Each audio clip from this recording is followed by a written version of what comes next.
Welcome to Notre Dame football presented by Discover, and welcome to the official 95th meeting of the greatest intersectional rivalry in college football. Few traditions quite like USC and Notre Dame. And here in South Bend, the Irish, winners of 4 in a row, have re-sparked the national conversation about making the college football playoff for the second consecutive year.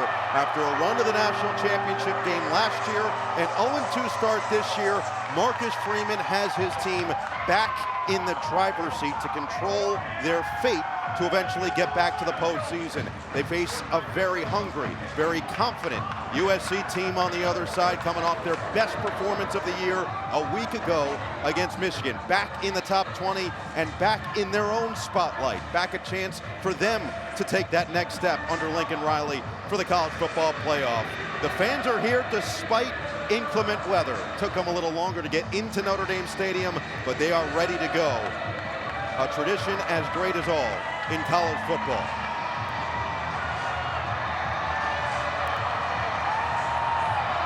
Marcus Freeman has told his team they need to play bloody today. Violent, vicious, passionate.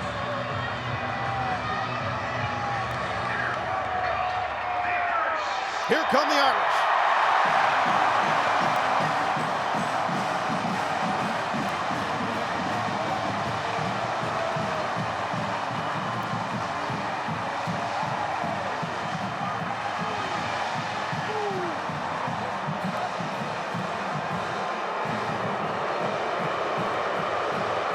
Lincoln Riley's team is 5-1 and hope to play spoiler not just tonight, but for the season for the Notre Dame side of things.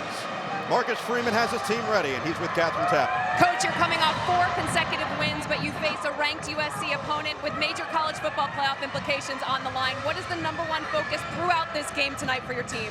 We got to just do our job on this play, right? The outcome is a reflection of what you do on this play, and that's what I try to remind them on now. That play's got to be a physical affair. It's got to be a fight that we choose to make it.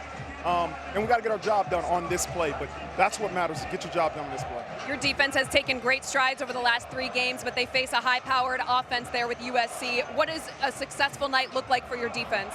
We can't let them be two-dimensional. We can't let them just run the ball and pass the ball, and so we got to stop the run. That's huge for our defense. Stop the run, try to make them throw the ball to beat us, and then we got to control what we do against 6. He's a heck of a player, and we got to try to affect the quarterback. So a lot of stuff, we got to get this play done, and then we'll adjust from there.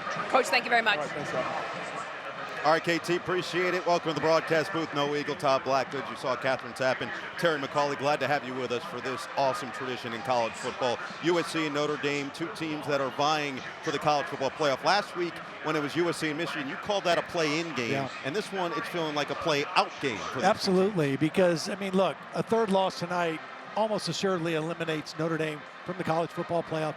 USC could survive a loss tonight, but their schedule very demanding from here on out, a couple very difficult road tests. So a win tonight would be huge for them. Just think about the path for Notre Dame this season. 0-2 start against 2 excellent teams. Lose by a combined 4 points to Miami and A&M. And then they've ripped off 4 wins in a row. And more than anything, it just feels like the balance has been there for this team. Yeah, well, first of all, offensively, C.J. Carr, their young quarterback, continues to get better and better. It's an explosive offense. He pushes the ball downfield, a lot of weapons. And then defensively, they've been much better the last 3 weeks. It helps having Leonard Moore fully healthy, and their best pass rusher, Boubacar Traore, has really elevated his game in the last 3 weeks. Defense is going to have to play exceptionally well tonight against a USC offense that we all know under Lincoln Riley is going to be explosive. But the USC defense is always where the question marks have been, certainly under Lincoln Riley and even before that. Last week, maybe their best game of the season defensively against Michigan, but now it's prove it again against a good team. Yeah, they were impressive last week. What we saw at the line of scrimmage, not just their defensive line, but their offensive line. They won the game up front. They dominated Michigan.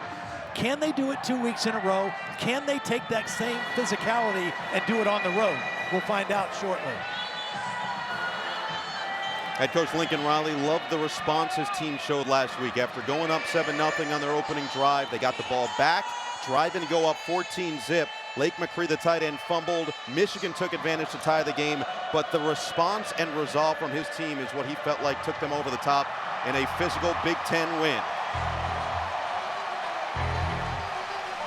USC won the toss and elected to receive to start this game. We'll keep an eye on the weather throughout, and we'll keep an eye on what this crowd can do, as Lincoln Riley's talked about how hard it is to win on the road. Well, and Noah, part of the reason they take the ball, not only do they love their offense, but because of the uncertainty of the weather, while it's nice right now, get on offense first. So, Eric Schmidt will send it away. And Tanuk Hines, the freshman, will be back for the Trojans. An offense that has been so explosive. We'll see what they can do against the crowd and against the Irish defensive attack.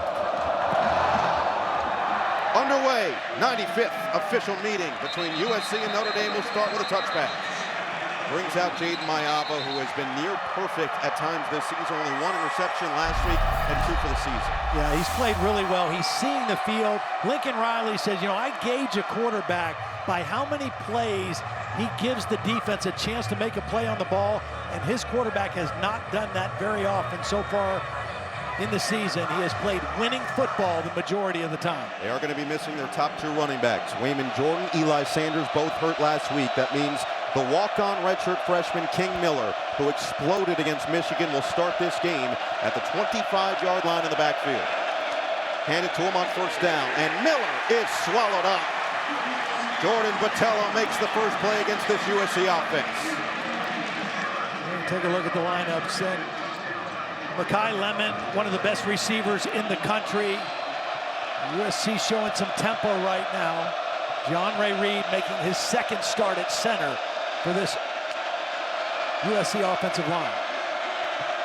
Now they'll take their time. Didn't like the initial look they saw from this Notre Dame defense that has been much improved over the last 3 games, only allowing 9 points per game against Arkansas, Boise State, and NC State. There's movement. Traore got there pretty quickly, and let's see which side they call this on.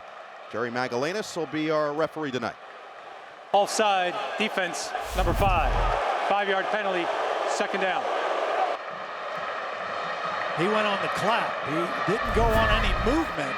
He got fooled by the clap of the quarterback, Mayava, and a free 5 yards there on second down. So negates essentially that excellent play for this Notre Dame defense on first down. And makes it second down and 5. And Leonard Moore lined up directly over Makai Lemon, the best cover guy against the best receiver for USC. 2 of the best in all of college football at their positions. To the outside, a catch made to Tanuk Hines at the 40-yard line, and he gets a couple extra yards after the fact to pick up 12.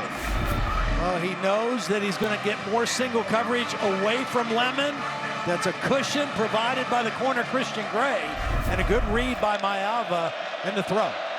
Play action on first down to the outside for Jacoby Lane. Breaks a tackle, busts one across midfield, and finally gets taken down at the 42-yard line after a pickup of 16. And similarly to what we saw last week, the early passing game by USC, quick throws, out of the throw, out of the hands quickly, and we're already seeing him distribute the football. He has had every game at least 8 different receivers catch the football. In the last 2, he's had 9 apiece. Blake McCree, the talented tight end, in motion. Handoff. It is Miller who just disappears in the pile. Adon Shuler makes first contact for this Notre Dame defense. Well, you take a look up front for the defense. Boubacar Traore, their best pass rusher, leads the team in sacks and tackles for loss. He's got to have a huge game tonight.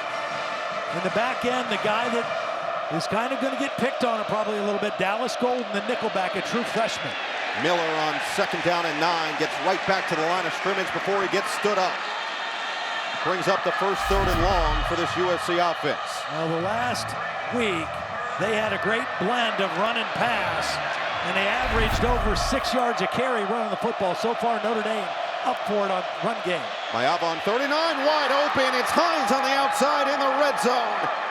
He gets decked by Tay Johnson, and they caught this Notre Dame defense sleeping. Well, they did. They weren't ready. Look, you got all these guys right in here, and the guy responsible is going to be Golden, number 14. He's late getting there, and Mayava with the quick count, fooled him.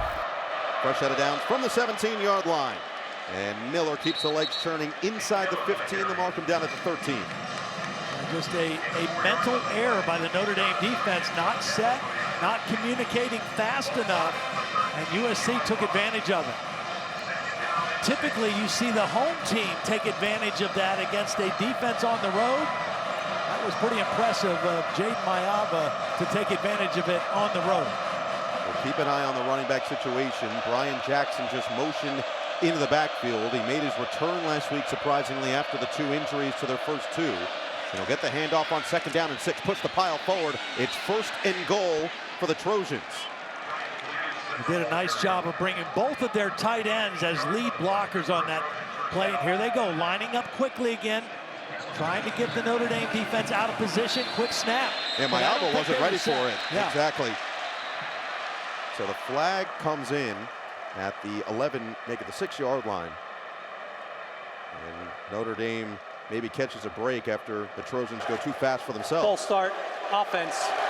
All 11 players were not set before the snap. 5-yard penalty, 1st down. I think Mayava knew that they weren't set, but the center snapped the ball too soon. See, I think he's waiting, he's clapping to give a signal. The center thought he meant snap the football, but his team was not set. We've seen the dangers of the clap as the cadence as opposed to more of the traditional vocal cadence. We saw it here against Texas A&M with C.J. Carr and the miscommunication on a frustration clap. So it's 1st and goal now from the 10. Jackson is the back. Makai Lemon and Leonard Moore still matched up. Right there. Mayava looks for the screen, back to the other side, incomplete and dangerous. Adon Shuler had a chance at it. Drake Bowen got the hand in there, and it's 2nd and goal. USC loves to throw screens. It's different if you're playing man or zone. Bowen is in man coverage. You have to get him blocked. And McCree was not able to get the block on the man responsible for the back, and that's why that play was blown up. USC ran 11 screen passes a week ago against Michigan. They fail on their first one tonight. 10th play of the drive. 2nd and goal for Mayava. Through his progressions to the end zone. Upstairs, McCree. Touchdown. What a snag by the tight end. And what a start for USC. This is excellent coverage by Adon Shuler, but the perfect throw. You have a big tight end throwing high. He's open vertically. He's not open anywhere else, but throw the ball high to the back of the end zone and let him go up and make a play. That is a perfect throw to the exact right spot of the field. Marcus Freeman knew the balance of this USC offense was going to be the challenge. Mayava goes 4 of 5 for 62 yards. They ran it 5 times for 13. So as expected, a 50-50 run pass on that first drive down the field. They're trying to confirm whether this was a touchdown. It looked like it was good on that first replay, and they've just confirmed it. His first foot down, you saw that 2nd foot kind of hit the white. The first foot was in before that, and he completed the catch to the ground. So Ryan Sayeri will come on for the extra point. What a godsend he has been for USC, coming in, replacing an expected starter, and he has been nails. Extra point is good to make it 7-0, right down the field in 3 minutes and 51 seconds. And the Trojans cash in to go up 7-0 in this battle. Well, 7-0 USC, another fast start by Jordan Mayava, 4 of 5. Time for the Nissan honor roll. It's man coverage. Adon Shuler is on the big tight end. Lake McCree, it's a corner route, so the target to throw is right there at the back pylon.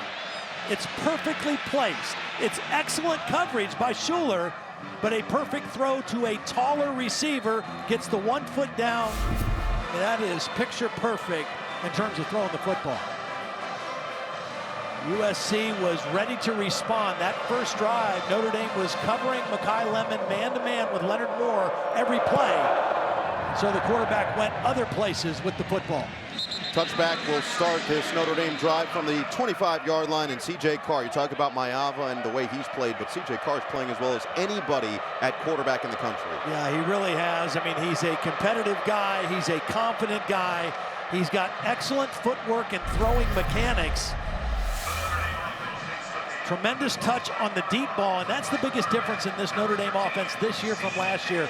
They are pushing the ball vertically to a lot of different people, and C.J. Carr is operating at a very high efficiency level. Got 31 passes of 20-plus yards, most in the country. He's also got arguably the best tandem of running backs next to him, including Jeremiyah Love. But to go to the air on first down, plenty of time. Carr over the middle is tipped, nearly intercepted, incomplete. Raridan the intended target, and it's 2nd and 10. Yeah, that was very close. Raridan caught a bunch of balls for over 100 yards a week ago. He's a big target in the middle, a little bit high, but a catchable pass, and very fortunate that one didn't get picked off. We saw this USC team with a couple interceptions a week ago against Michigan. Been very opportunistic.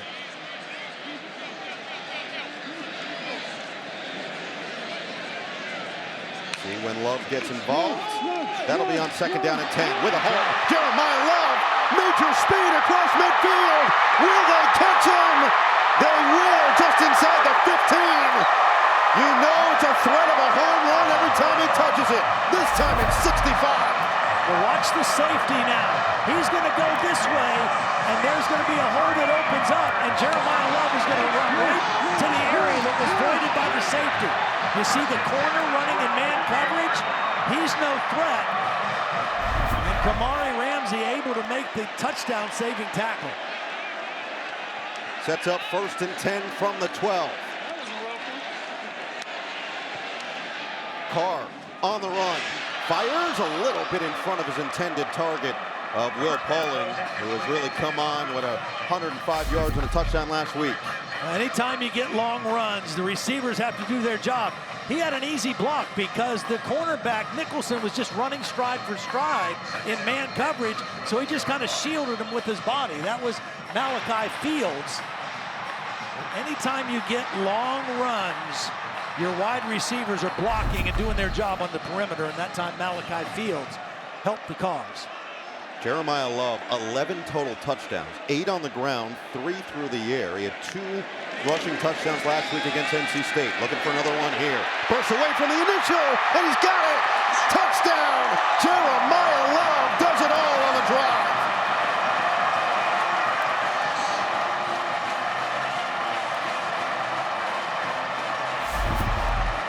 Well, they're going to bring Raridan in motion. He's going to cut off the backside, and just watch Jeremiyah Love just show a little patience, let these blocks set up, and then squirt out to the backside and accelerate to the end zone.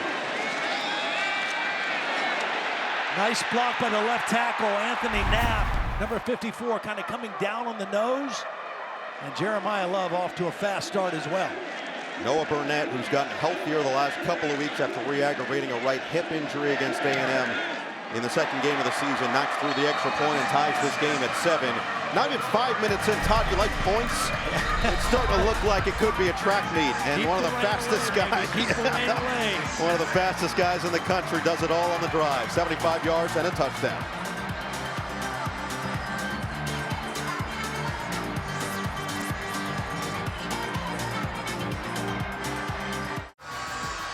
Take a look at Jersey Mike's above the rest. Joe Otting is the new starting center. He is doing a great job on both of those Jeremiyah Love runs. Watch the new center in for the injured Ashton Craig. And Jeremiyah Love capitalizing on excellent interior blocking by Joe Otting, off to a fast start also in his first start against a very good and talented Trojan defense. C.J. Carr went up to Joe Otting last week and said, "Joe, we trust you. We believe in you. You've been doing this your entire life." Yep. And Marcus Freeman said the quicker he realizes this is just a football game, the better. Same could be said on this USC side as their offense comes back out. A good look at Otting there, making his first start. Jade Mayava last year, if you remember, played exceptional football until late 4th quarter against Notre Dame when he threw 2 pick sixes that ended the game. Yeah, he threw for over 350 yards, 3 touchdowns. He ran for 2 touchdowns, but those 2 pick sixes, the difference in the ball game. The tempo in that first drive, a couple quick snaps, really hurt this Notre Dame defense. They've got to be alert to that here in this possession. The motion Millard back to the backfield after 158 yards and a touchdown last week against Michigan. Fake it to him. Now it's Mayava. Perfect placement again. This time it's the other tight end, Walker Lyons. Couple extra yards all the way to midfield before he's ushered out of bounds by Kyngstonn Viliamu-Asa. 25 yards on the first down catch. The Lions is right here. Watch, he's going to fake like he's blocking, and then he's just going to release into a soft area. Last week, USC had 5 explosive pass plays of 20 yards or more. 4 of them were to the 2 tight ends. These guys are vertical threats, both excellent receiving tight ends and capable of making big plays. They're both in the game. Again, that's 12 personnel. 1 running back, 2 tight ends right here. Lincoln Riley loves that they've improved as run blockers and their football IQ. 1st and 10 to the outside, and a little bit too tall, looking for Lions on a second straight play. Notre Dame is a heavy man-to-man defensive team. Now, when Chris Ash took over as the new defensive coordinator, he runs a little bit more zone. Wanted him to kind of mix in some more zone, but what they're most comfortable in doing is playing man-to-man. And now that Leonard Moore is back at full strength, we probably will see more of that in the ball game tonight. Already 17.4 yards per completion for Jadarian. He's first in the country in yards per pass attempt, nearly 11 on the season. This time he's in trouble. He does get rid of it, throws it up for grabs. Oh, his man is there. Tanook Hines catches the prayer for a first down. Well, first of all, how does he get away from Bryce Young? And then having the sense and the wherewithal to put it close enough to the sideline to make a play. Unbelievable throw. They're going to go fast play action to the outside. It is Jacoby Lane making a series of moves, being pushed back by Leonard Moore for a modest gain. Watch, you're going to see a nice rush by Bryce Young. Not able to get him on the ground, and Mayava, I don't know, maybe he was trying to throw that ball away, but he threw it in the right spot, that's for sure. Sometimes it's better to be lucky than good, right? Yeah. He does not get sacked very often, only 2 times this year according to PFF. 3rd lowest percentage of dropbacks among Power 4 quarterbacks. Lincoln Riley's offense continues to hum. 5 runs, 9 passes so far, and now an empty set will be a surefire throw for Mayava. On 2nd down and 6, and that one is juggled incomplete. It was King Miller, who will talk a little bit with Jaden Ausberry after the fact. Yeah, off coverage, zone coverage, that's a missed opportunity because that's an easy throw and catch. Now again, King Miller starting for the first time now, the number 3 running back. And for the 2nd play in a row, he's flanked out wide as a wide receiver to start this play. Man look right now. 3rd and 6. Notre Dame brings 4. Over the middle, tipped around and incomplete. Lane had it knocked out of his hands, and it's 4th down. Yeah, Lane had this, but because he bobbled it, it allowed Adon Shuler to come and knock the ball away. If he catches it right away, it's a first down and a catch. He bobbles it, Shuler comes from inside, and the collision causes the ball to go away. It was good tight coverage by Christian Gray, but Shuler with the hit. So it'll bring on Ryan Sairi, who has been just excellent for this team. A 42-yard attempt, has only missed 1 this season. That was from 37 against Purdue. And this kick is perfect. So USC does cash in after the drive stalls out and takes a 10-7 lead, not even midway through this first quarter. Both offenses showing out early. Notre Dame's defense makes the first statement of the night, a 3-point game in South Bend.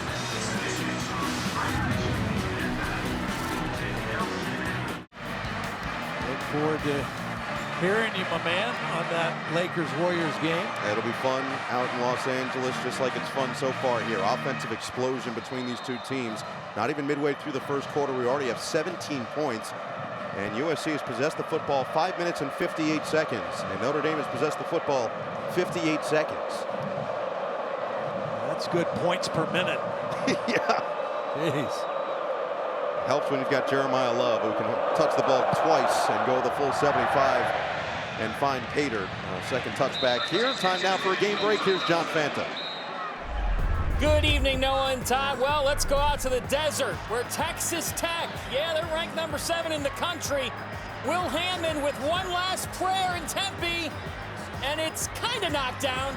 Arizona State let the party begin. They knock off the Red Raiders. It has been a chaotic day in college football, and that is just going to add to the list. Appreciate it, John.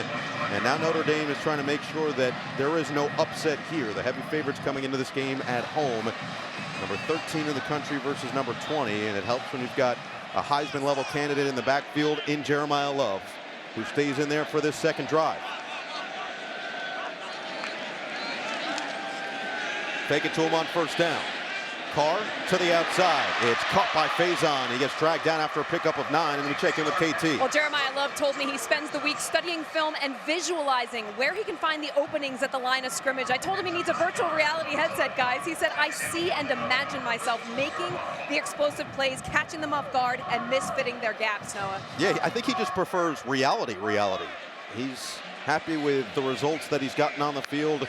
Appreciated KT. Whatever he's doing is working, and he's going to pick up the first down here.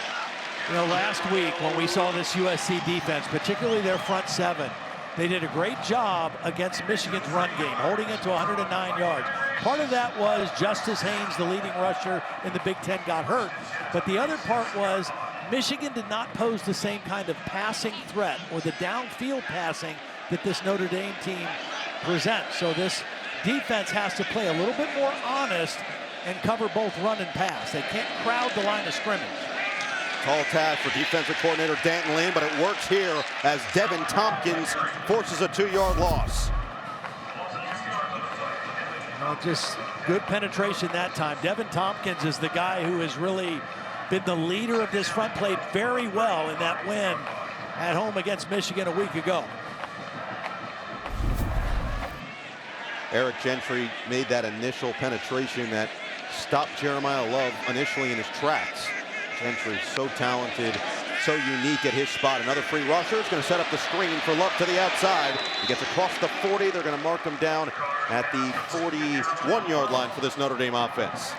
We'll take a look at the skill players for this offense. Will Pauling and tight end Eli Raridan, both over 100 yards receiving a week ago. And then we mentioned the new center, Joe Otting, up front, off to a good start on that initial touchdown drive. A couple big blocks to spring Jeremiyah Love. First third down that Notre Dame has faced so far tonight. They're going to split Love to the outside. So dangerous as a pass catcher with 3 receiving touchdowns on the season. From the 41, it's third down and 6, and it's a little bit awry, looking for Eli Raridan. Second incompletion in the direction of the tight end is going to bring up fourth down. Yeah, just a little off. I mean, this is good enough protection.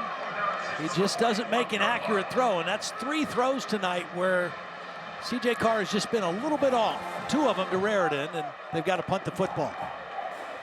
And Carr, who you ask anybody in this building at Notre Dame, is as competitive a human being as you'll ever encounter in your life. Frustrated after that one. Makai Lemon is back to receive this punt from Rendell. He'll let it sail over his head. It's going to die down at the 7-yard line. Beautifully done by James Rendell, the 25-year-old senior from Melbourne. 52-yard punt to flip the field. The Bush push, October 15th. 2005, number 1 USC on basically the final play of the game. Reggie Bush pushing Matt Leinart into the end zone for a 34-31 victory here at Notre Dame Stadium. One of the great college football games in the history of the sport. And both these teams could use not just a win, but a win of that type of status and caliber here tonight to help springboard the rest of their season toward the college football playoff. They could also use USC at least some of their running game back on this drive. Did not run it on the last time down the field, resulted in a field goal. Brian Jackson will start as the running back from the 7. Hand it to him, and he gets dumped in the backfield. Adon Shuler, and a loss of 2. Yeah, Shuler came on a little inside blitz inside the defensive end. Watch number 8 just flash right to the inside. Nobody accounted for him, and a tackle for loss in the backfield. Coming into the game, Notre Dame, not a lot of tackles for loss on the season. One of the worst in the country. That was a big one right there on first down. Mayava changing the play. Miller back into the backfield now. Second down, 11. 5 minutes to play in the first. It's Miller with a hold to the outside, and he gets crunched across the 10, down to the 12. Shuler and Gray sandwiched him there in his third down. Nice job of getting to the edge, but pretty quick pursuit from inside out, bringing up this third down play by the defense. Viliamu-Asa airs it out, knocked away. Tight coverage by Christian Gray. USC looking for a flag, and they will not get it. Yeah, and Christian Gray was kind of looking for a flag too. He turned around to see if he was going to get called. He's working on Hines. It looked like contact. Yeah, it certainly looked like they could have thrown the flag. They don't call it. Watch Christian Gray turned around looking to see if he got caught. He got away with one. They went with a quick count again. I mean, they've used that pretty effectively. That time it probably should have gotten the pass interference penalty. It's only the 4th 3-and-out of the season for USC. So Sam Johnson on a punt, and he does get rid of it quickly as Faison is back for Notre Dame. Calls for the fair catch and makes it at the 30-yard line. Looked like he had some space to try to get some better field position for C.J. Carr and this Notre Dame offense. It's right to put Carr in the driver's seat, especially with what he's shown so far. Second in the country in yards per completion, top 20 in pass yards per game. He's had a number of 300-yard games already in his first year as a starter. Over 1,600 passing yards entering tonight, most by a Notre Dame quarterback in the first 6 starts of their career. He has just been everything that you could ask out of a young quarterback in his first real moment of this stature, this nature at a school like Notre Dame. Yeah, he's played at such a high level. He just needs to settle down right now. 2 for 5 and all 3 misses, just kind of errant throws. First snap for Jadarian Price will be from the 29-yard line. Carr delivers, this time on target for Faison. Looking for the open space, and he'll go down after a gain of 8.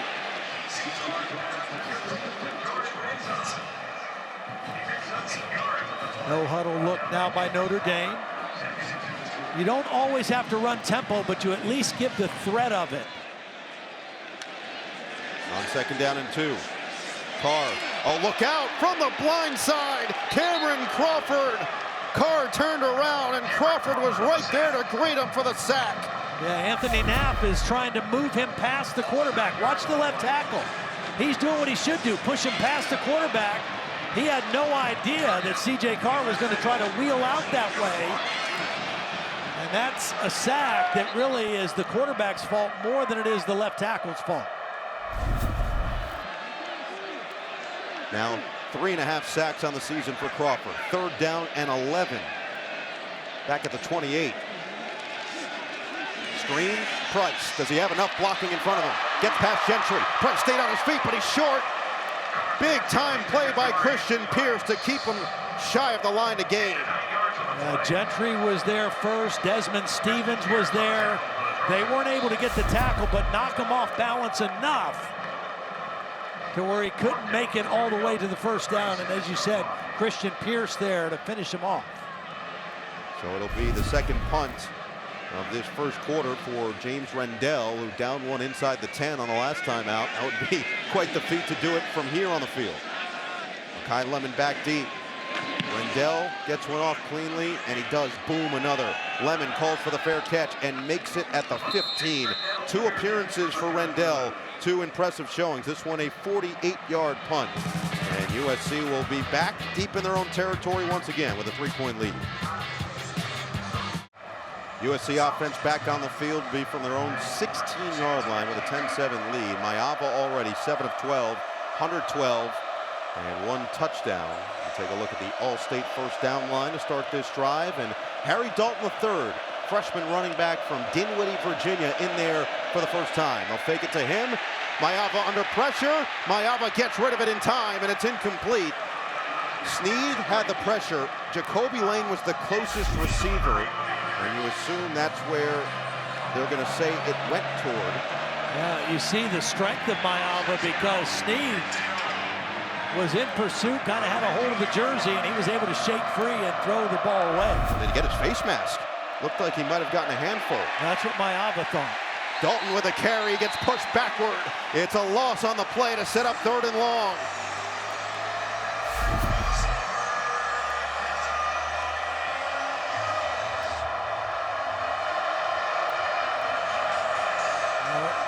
It was Sneed again. First guy into the backfield, 2 plays in a row. A linebacker blitz, getting into the backfield and creating negative plays. Big third down opportunity right here for the Notre Dame defense. 3rd and 12. They've done such a great job of taking the football away over the last 3 games. 9 over the last 2. And hand it off to King Miller instead. He had a long 3rd down conversion last week, but he's not going to get it done this time. Back-to-back 3 and outs for this USC offense. Now, last week it was 3rd and 26. They converted. Notre Dame saw that on film. They're not going to get fooled on a run play on 3rd and long. And another 3 and out. What, that's just 5 now on the season? Yeah, they had 3 in their first 6 games. That's ridiculous. So it'll be another punt here. Sam Johnson hasn't had to punt all that much this year. He only had 7 coming into the game. Yeah, he's going to have to shower tonight after the game. I mean, normally he wouldn't even need. He just put his clothes back on. His second one of the day, another clean one for Faison, who will call for it just across the 35 at the 37-yard line. These 2 traditional uniforms in front of us as well. Notre Dame and USC, 2 of the classics in college football. And now can C.J. Carr refocus, find some of that rhythm that he's been lacking early in this game. Handoff, it's Price up the middle. Look out for Price. Deep into USC territory across the 35 and ruled down at the 31-yard line. You know, it seems like every time Jadarian Price comes into the game for the first time, he gets a big run. Nice block by Eli Raridan. Notre Dame going fast. I'll explain why I think that is after this play. Picks up 32 yards on his first carry of the night. Raridan now in motion, final minute of this opening quarter. Right back to Price, and he delivers some pain, keeps the legs churning, gets across the 25. Time now for Players on the Rise, brought to you by Hyundai, and this dynamic duo continues to rise for Notre Dame. They are outstanding, a tremendous 1-2 punch. You know, Price had over 100 yards against USC last year, both capable of hitting home runs when they touch the football. But I do think Price has a little edge when he comes into the game for the first time, like he did tonight.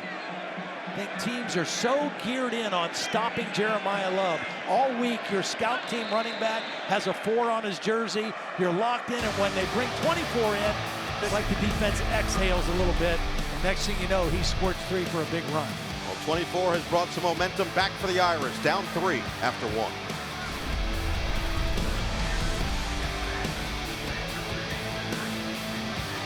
10-7 after 1. Welcome back to the broadcast booth. And all week we heard that this was going to feel like a playoff game, and through 1 quarter, it's exactly that. Yeah, it really is. I mean, I think USC got off to a very fast start, kind of surprised Notre Dame on a couple things. It feels like Notre Dame is kind of settled in right now. Even though USC has the lead, Notre Dame's defense back-to-back 3 and outs, and they've got 107 yards running the football. Last weekend, USC held Michigan to 109 yards for the entire game. So right now, the balance is there running the football, and they're threatening here on the 23-yard line. The biggest key, it feels like, for the offense is C.J. Carr has to start looking like C.J. Carr. Yeah, I think his last throw he did. It helps that you can turn and hand it to 4 and 24 until you get settled in. But yeah, he's got to settle into the game, not force things, and trust his arm, trust his reads, and trust the people he's throwing to, because he's got some good options out there on this Notre Dame offense. Let's see if they can punch it in here. On the first drive, it was 2 rushes for Jeremiyah Love, one that went for 63 yards and then a 12-yard touchdown. Here it's been a little bit more of Jadarian Price, who had a 32-yard scamper to put them in this threatening position. 2 runs, 2 passes, this time back to the ground for Love, and the stutter step move gets him across the 20 into the red zone. He loses his helmet. He'll have to go off after the first down carry. Yeah, you pretty much knew this was going to be a run. Why? Because Number 4 on offense lost his helmet. Matt Jeffrey is in at wide receiver. He's way down on the depth chart, but he's a pretty good blocker, and they use him as a lead blocker on this play. Jeremiyah Love follows right in there and gets the first down. Not bad for a true freshman from Cheshire, Connecticut, to make it a redshirt freshman. Either way, sets up first down from the 16 on the handoff. Up the middle, exploding. It's placed to the outside, to the corner for the touchdown. Jadarian makes it happen for the score.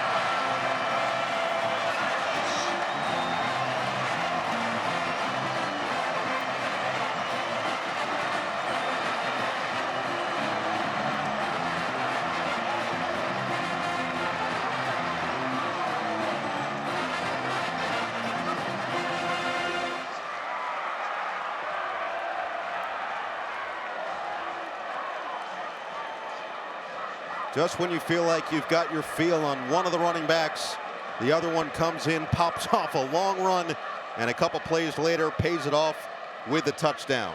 Burnett will come in for the extra point, and he drills it. We'll go back and look. One of the leaders on this offensive line, Billy Shrout, the left guard, number 74. Watch the block that he gets initially to spring Jadarian Price. He's going to open up a huge hole on the left side. Price goes through now. Downfield, here's again Malachi Fields, a wide receiver, blocking on the perimeter and allowing the running back to get to the front pylon for the Notre Dame touchdown. Excellent blocking at the point of attack, and then perimeter blocking by their wide receiver. Notre Dame takes the lead. Well, Jeremiyah love these two running backs. They love being around each other and complementing each other so well. A lot of times, and look, it's different in the modern football game. It feels like you always need a 1-2 punch, but there's definitely a territorial feel to the backfield. Sure. And certainly everywhere on the football field with only one ball. But these two in particular, you always see them rooting for each other. Yeah. And there's enough history of great football teams having more than one back in today's college football. This will be another touchback. Well, now if you're USC, you've got to try to find a way to get your momentum back. Notre Dame has done a great job stuffing the run, and that's what Marcus Freeman told KT. We've got to stop the run, make them one-dimensional, and then not let number 6 beat us. Well, so far, everything has worked out perfectly. They've stopped the run, and number 6, Makai Lemon, has 0 catches right now. And Mayava has 4 straight incompletions after starting this game 7 of 9. An efficient beginning, but Notre Dame's defense, as you said, has settled in. And Lincoln Riley loved the response from his team last week after losing momentum. Let's see if they can do it again this time on the road. Drive will start from the 25 with Lemon in motion. Mayava, free rushers, got it to Lemon on the screen. His first catch, and he's tripped up. What a play by Leonard Moore. So again, they ran 11 screens last week, 7 to wide receivers, and all 7 were to Makai Lemon. They try to get him blocked by McCree. Leonard Moore fights off the block and makes the tackle back inside. Notre Dame brings 5. One gets home. Onye couldn't get there. Did he get rid of that? I think he fumbled it. USC hopped on it. There's a flag down on the field as Alani Noah was the one to jump on there for the Trojans. A lot to really unpack on this play. It looked like Onye may have tripped him up. I think there's going to be a holding on Dallas Golden, though, who was working on the slot receiver. Holding. Defense, number 4. 10-yard penalty, automatic first down. They say it's on Osbury. Okay, if it's Golden, it would be 14. Let's take a look and see if we can find it. And I think you're right. I thought it was right there, right? Yeah, Dallas Golden. I mean, 4's got a little tug, but it looks more Could have called either one. Here's the end of that play, and yeah, he did lose that football. Yep. But a moot point after the penalty. No, USC needs to capitalize on that. That was a good pass rush by Notre Dame. Now they've got good field position, and they got to find a way to get Makai Lemon involved in the offense. Again, Leonard Moore lined up over him in the slot right here. Just 1 catch for 1 yard for a guy who had 682 coming into the game. He gets one here in stride. Lemon into the secondary, across the 40, down to the 37-yard line before Tay Johnson stops him in his tracks. He's just too good of a player. Even though Leonard Moore is an excellent cover guy, he gets separation, and then there's a missed tackle, and it's an explosive play. Don't shy away from him, even though he's working on the best cover corner. Trust your receiver to get separation and make a play. So Lemon on this drive now, 2 catches, 28 yards. That one goes for 27. King Miller stays in there. He's been bottled up so far, 5 carries, 10 yards. To throw again, taking a shot. Mayava puts it up. Dangerous, nearly taken away. He was looking for the freshman Hines, and it'll be 2nd down. Yeah, Christian Gray was in coverage, and he's going to make a nice play on the football. He's not able to come away with the interception, but he definitely gets the PBU.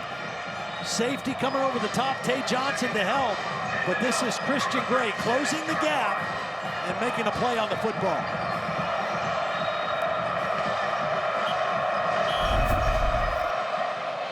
Notre Dame has held its last 3 opponents under their season scoring averages by 28 points for Arkansas, 32 for Boise State, and about 27 for NC State.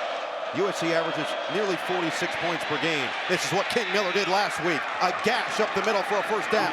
It's the second time that they've run this play. It's 12 personnel, 2 tight ends. They're going to bring them both in here to lead block for King Miller. Get both of those guys along with the offensive lineman, and they open up a nice hole on the inside for the running back. 2 tight ends back in there for the Trojans offense. Now they'll split them at the bottom of your screen. A mistake on the yard marker on the field right now. Right now, first down from the 26-yard line. Viliamu-Asa on the run. Just dump it off for Miller, and he absorbs that first hit. Nice job by Adon Shuler to hold on and keep it to a minimal gain.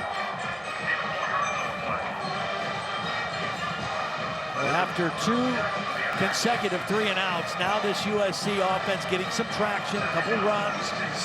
Jeremiyah spreading the ball around, and they've gotten Makai Lemon now involved in what they're doing offensively. He's in the slot again, lined up against Leonard Moore. Don't forget that aspect of it against one of the top cover corners in all of college football in the sophomore. Second down and 6. Viliamu through his progressions, got it low and caught for Jacoby Lane inside the 20. Third down and short.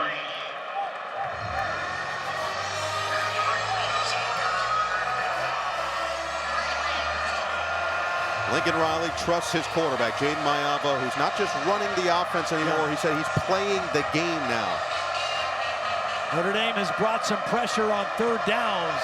Interesting to see if Chris Ash wants to bring pressure on this one. Wouldn't be surprised either to see USC with a run play here. Try to pop one on 3rd and short. It's Leonard Moore against Makai Lemon at the bottom of your screen once again on 3rd and 3. Fake it.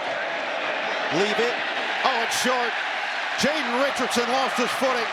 4th down. They fake the run. They try to flip it out quick and see if he can turn upfield for the first down. I think if he doesn't slip, he probably does get the first down. Even though Tay Johnson was there quickly, USC lined up to go for it on 4th down. One of the best 4th down teams in the country, 10 for 12 on the season. You see it's top 5 in the country heading into the week. This one's 4th and 3. Fake it to Miller, to the outside. McCree won't get there. Lost the ball, it's incomplete. Drake Bowen Jordan loose, and the captain gets the stop for the Irish. Man-to-man coverage from inside out. Drake Bowen is responsible for McCree. Not only does he cover him, he knocks the ball loose and gives the ball back to his offense.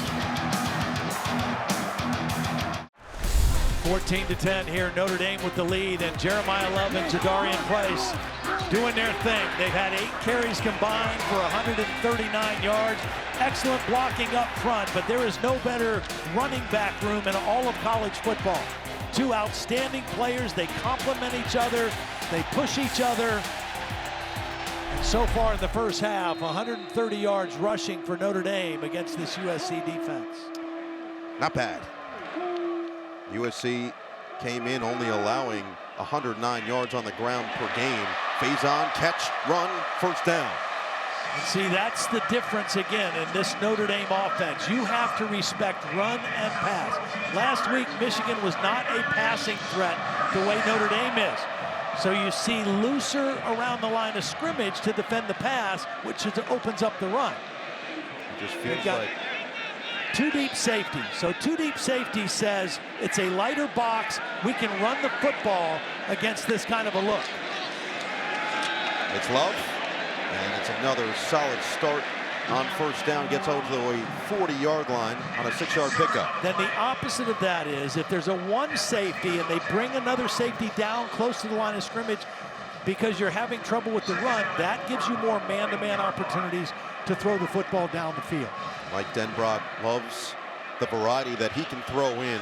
Just feels like he's gotten more and more comfortable with C.J. Carr, and what Carr told us, there's an understanding of what each other are looking at, and then also a trust from Denbrock that if he sees something at the line of scrimmage, he can call a new play. Love Look out. Jeremiyah can't bring him down inside the 35. There is no stopping Jeremiyah Love. Well, watch again. Billy Shroud, watch the guard. Just annihilate his guy. Take him all the way to the other side. Two deep safeties. Let's run the box. The numbers favor the run game. And when you have guys like this, why not just keep feeding them the rock? Already his 8th career 100-yard game. 9 minutes in the second quarter. He needs a tighter chin strap, though. Yeah. It's the second time his helmet has come off. Yeah, USC's like, all right, we get a break. No, Jadarian Price back in the game, who's got 3 carries for 56 yards and a touchdown. Keep feeding it on the ground, and finally they get a stop. Just a 1-yard gain as we go to KT.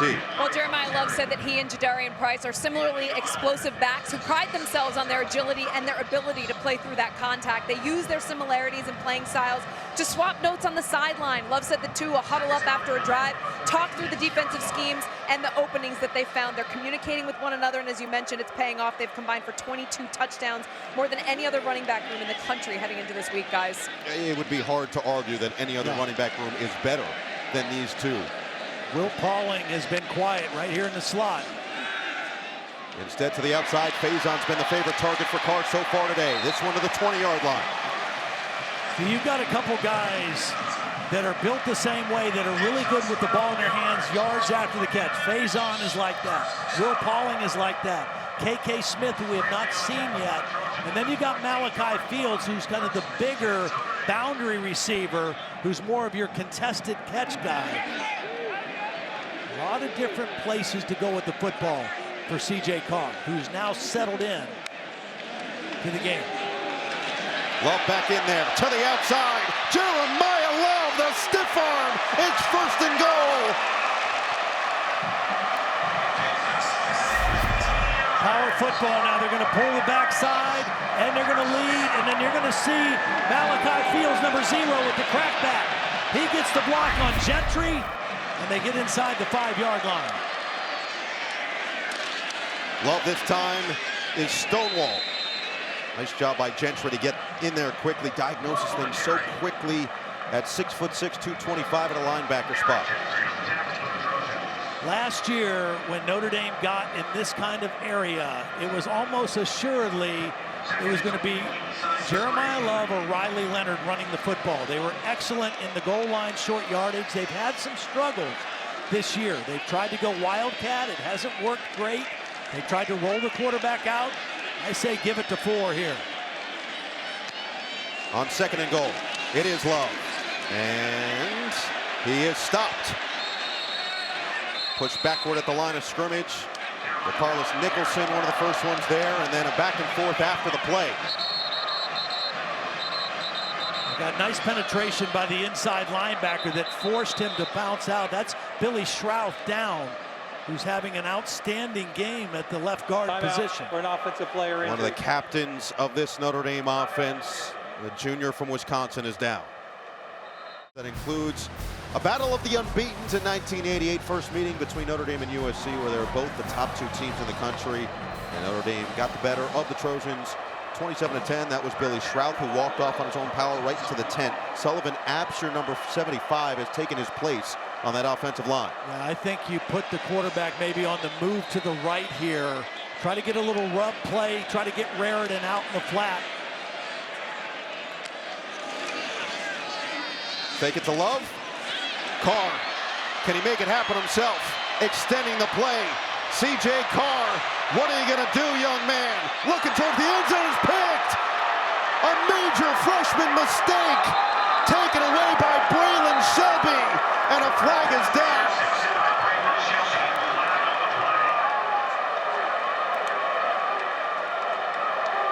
This USC defense. Ineligible player, downfield offense.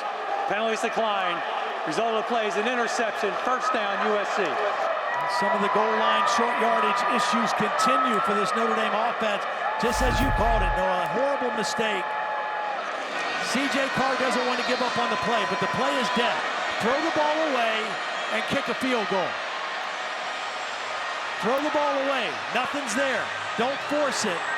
This opportunistic USC defense, that's their 6th takeaway in the red zone in this early season. They gave up yards, they bent, but when it mattered most, they did not break. And Mike Denbrock talking to his young quarterback, saying, you're better than that, you're smarter than that. Just can't make every play work. Sometimes the defense wins. 4th interception of the season and career for Carr. You see the 6 red zone takeaways, the 9th total interception of the season for USC. Fitzgerald leads the way in that category with 5 for the Trojans, and King Miller just kind of meanders his way up the middle to the 27-yard line for a pickup of 6. So big momentum shift here. Remember, USC did take the football to start this game, and now 5.5 minutes and counting left in this first half. A chance to drive down the field and regain the lead. Yeah, plenty of time, all 3 timeouts. A chance to really swing the momentum of the football game. Mayava got rid of it, incomplete but a flag. Walker Lyons, the intended target, matched up with the safety Adon Shuler. Most times when you have underthrown passes and the Pass defender interference, defense, number 8, 15-yard doesn't really penalty, know where the ball automatic is. first down. You know, that receiver has the right to try to come back and make a play on the football. Shuler's out of position, and that's an easy call. There was pressure on Mayava. He had to get rid of the football, and the underthrow is what drew the penalty. So it moves about 15 yards to the 43-yard line. Lincoln Riley has seen less balance today without his top 2 running backs. 11 rushes, 20 passes for this USC attack. It's Brian Jackson in the backfield here. We've seen Jackson, Miller, and Harry Dalton III, the freshman.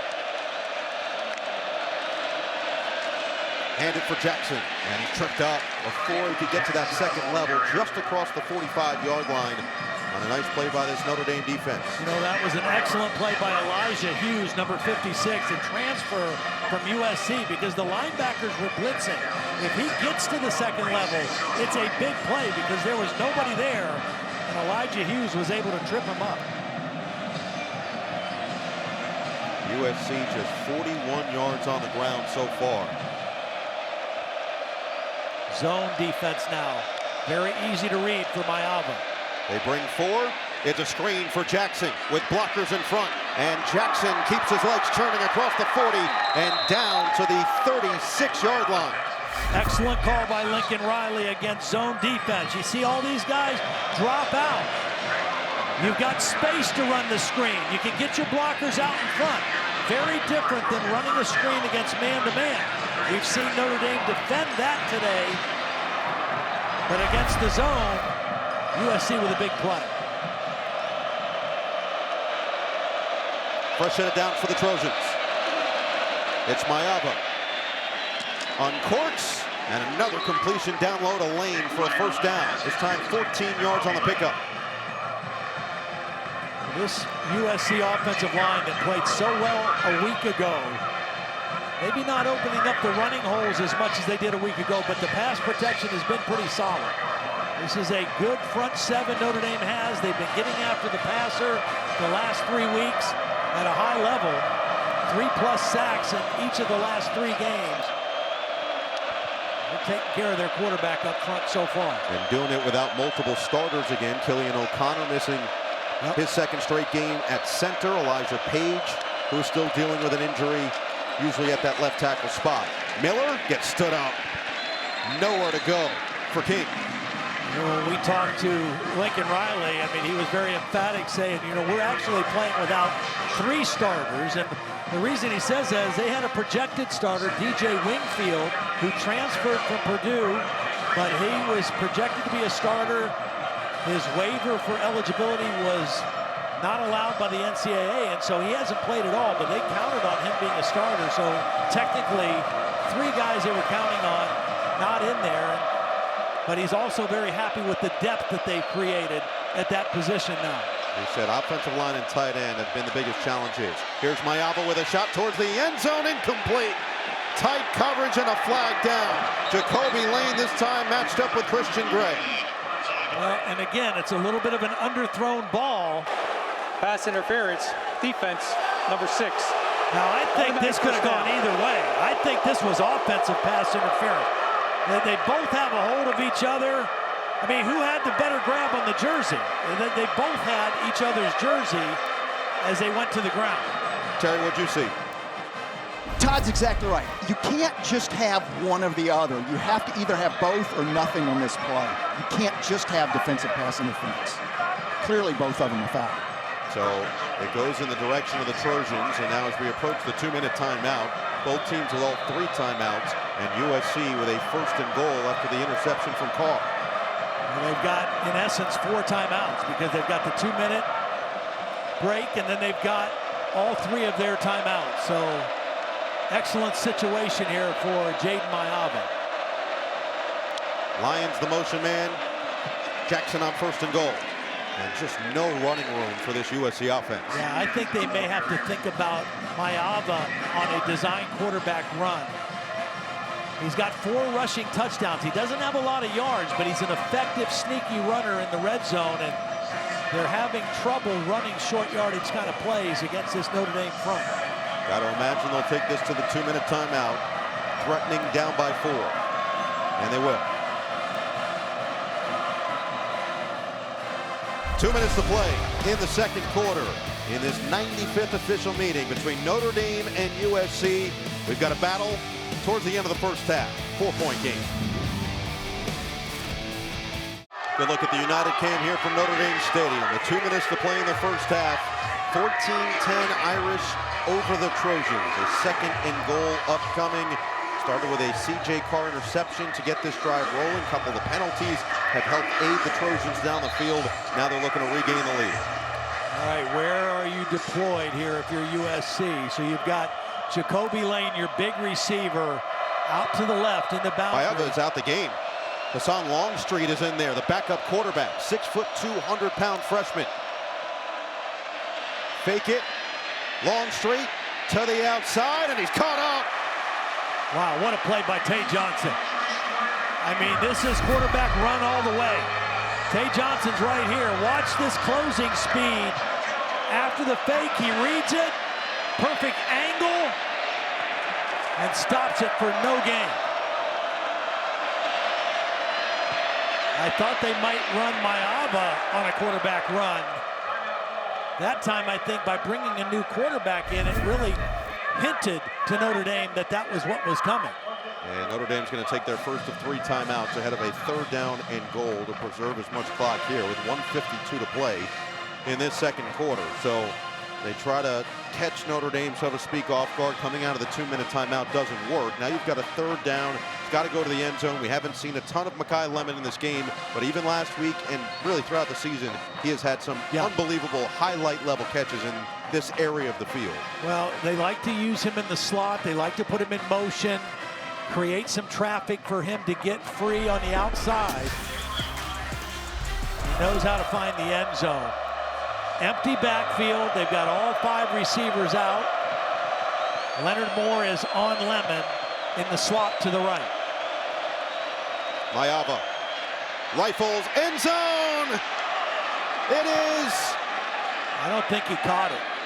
If he did, they're going to say short potentially here, and it's going the other way. Notre Dame with a takeaway. Adon Shuler ends up with the football. Well, this was not a good throw by Mayava. That's an incomplete pass. But Mayava is going to throw this backing up.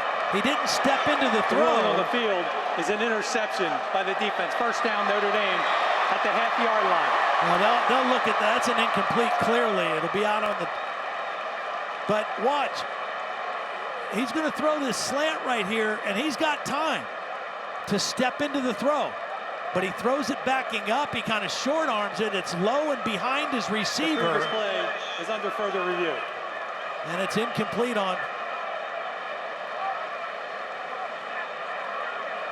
I mean, this should be a quick review. Yeah, it should be.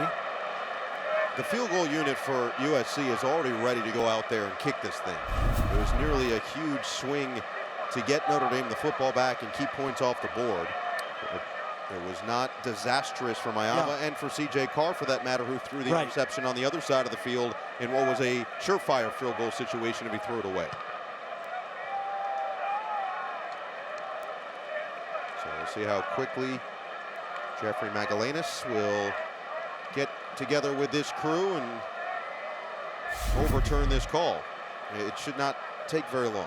No, it shouldn't. I mean, well, I'm not even going to speculate. I mean, if this call was to stand, USC probably would be going for it on 4th and 1 from the goal line. But I mean, this was clearly an incomplete pass and should be resolved a few minutes ago. Here we go. After further review, it's an incomplete pass. It's 4th down at the 7-yard line for USC. Please reset the game clock to 1 minute 47 seconds. 1:47 on the game clock. Thank you. So Ryan Sayeri will get his second field goal attempt of the night. He made from 42 earlier in the first quarter. This one a chip shot from 24.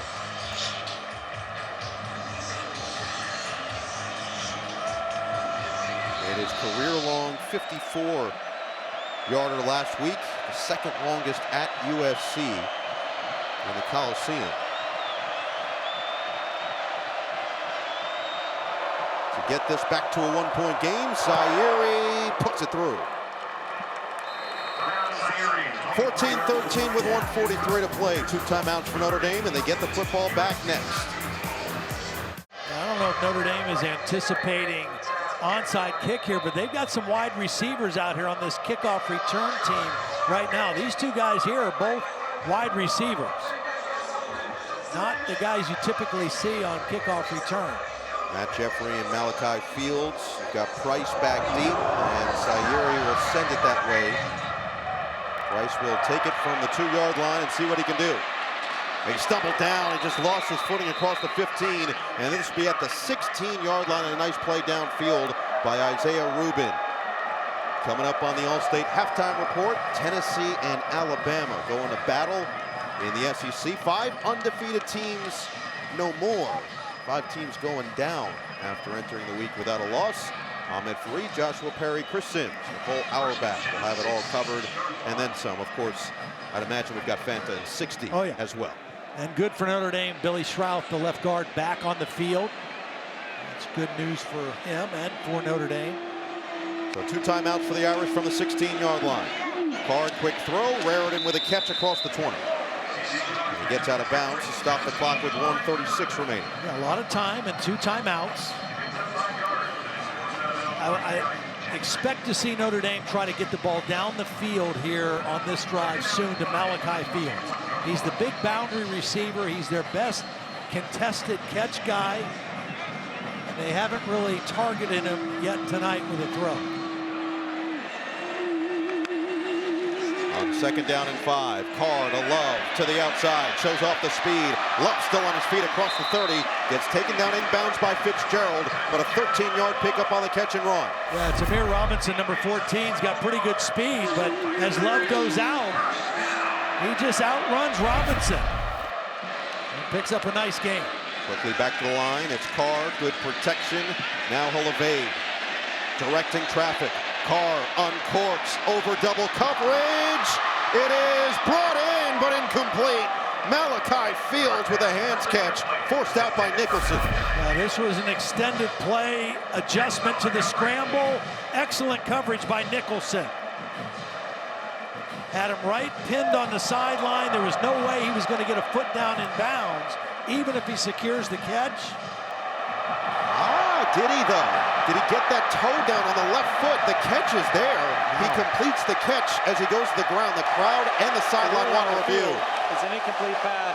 The play is under further review. Oh, I don't think so. Once that heel comes down, it looks like it's out of bounds. Tremendous effort nonetheless. Adjusting with his quarterback on the scramble. You see some of those out of bounds pellets come up on that second kind of action from the foot. Right there, It was ruled out of bounds on the field. I don't see anything enough to turn that around or change that call. Terry McCauley, you see this as out of bounds? This is really fascinating, guys. It's not a classic toe heel step. If it's the side of the foot, then it's counted as a toe tap, and it would be in bounds. It's kind of on the edge. As you said, it was ruled incomplete. I think because it's close like that, it's not clear and obvious enough to reverse. But this is pretty fascinating. After further review, the ruling on the field is upheld. Incomplete pass. And you wonder if, so Terry, you think if that was actually called a catch, that probably gets upheld as a catch? I think it would have. I think it would have because, you know, is it the side or is it a step? And it is a big difference in the rules, which it is. That is interesting stuff. So instead of another potential explosive, this time through the air for the first time, it is going to be 2nd down and 10 from the 33. Love in the backfield, Pauling in motion. 1:12 to play with 2 timeouts. Carr back to Love, and he dropped it. And a flag is down.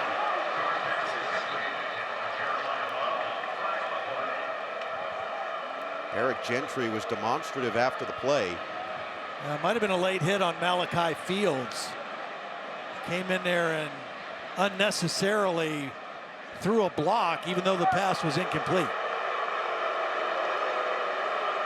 So this is going backward for the Irish. And keep in mind, USC has all 3 timeouts if they want to use it with 1:07 left. So he does hit Gentry after Love dropped the pass. Well, what did they actually call? They haven't called anything officially yet. And they're still having a discussion here. Here it comes. Personal foul, illegal blindside block, offense number 0, 15-yard penalty, 2nd down. So the key here is whether he really goes into him with his full body or if he uses the arms, because if he uses the arms and the hands, you're allowed to block from the blind side. It wasn't considered a late hit. At some point we'll have to revisit because it makes it 2nd down and 25 for this offense. In the ground game that has chewed up yards, they'll stick in the air. Carr over the top to Love, turn it up the sideline and get out of bounds. Well, again, right now for C.J. Carr, he's got to be smart. Terry, what do you see on this last play from Malachi Fields? Yeah, Noah, this was not a live ball foul. The pass was clearly on the ground when contact occurs. This should have been a dead ball foul and go to 3rd down. So Notre Dame's getting an extra down here that they shouldn't get. Meanwhile, Jeremiyah Love decides to go out of bounds and stop the clock with 1 minute to play. USC has 3 timeouts, and it's now 3rd and 20. So potentially aid the Trojans in one final gasp to end the half. Carr steps up. Carr gets out of the pocket, and he does complete to Love, but it's out of bounds. And then a hit that this crowd is going to want a late hit. It's not going to come, but it does stop the clock. So 2 mistakes by Love, and it saves a whole lot of time, or at least the 2 timeouts for USC. Yeah, I mean, it saves their timeouts. It saves time on the clock.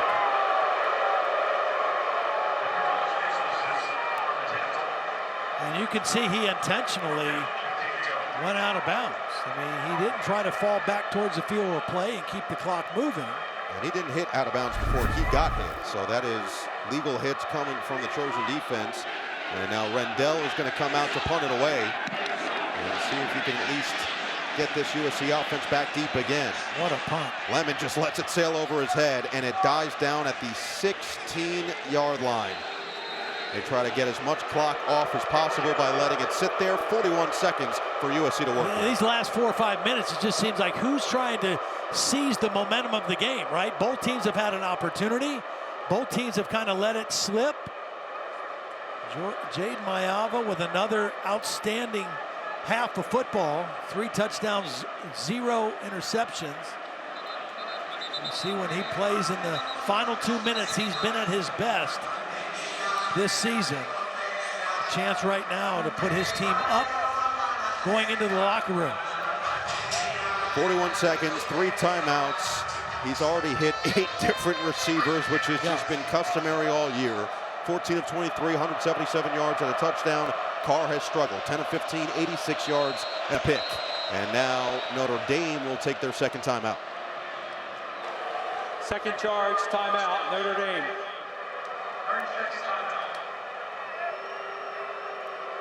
They watch to see if their defense can get one more stop to end this first half. Notre Dame will start the second half with the football after USC won the toss and elected to receive, with the forecast calling for inclement weather here. Rain starting to come down again in South Bend. And here is the radar just to keep an eye on everything. Looks like rain as of right now. They will keep an eye on the lightning, which we had pregame, but it cleared up by kick time. And this first half has gone off without a hitch so far. There's a good look at it coming down. Let's see how Jeremiyah and this USC offense can overcome some of the wetness on the field. Drive down the field to take the lead going into the break.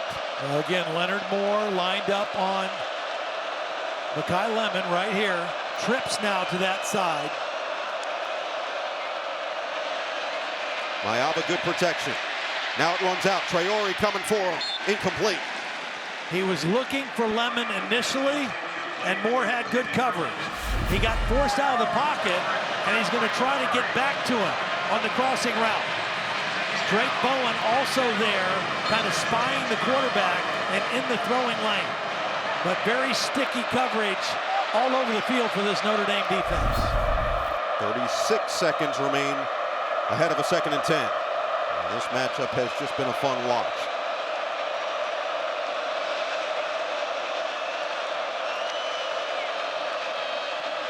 It's King Miller to the outside and out of bounds. Modest gain sets up 3rd down as Adon Shuler makes a tackle, and now if you get the stop, Notre Dame has a timeout to get the ball back with some time still on the clock. Again, both teams having opportunities to really seize the momentum. Both defenses coming up with some plays and some stops.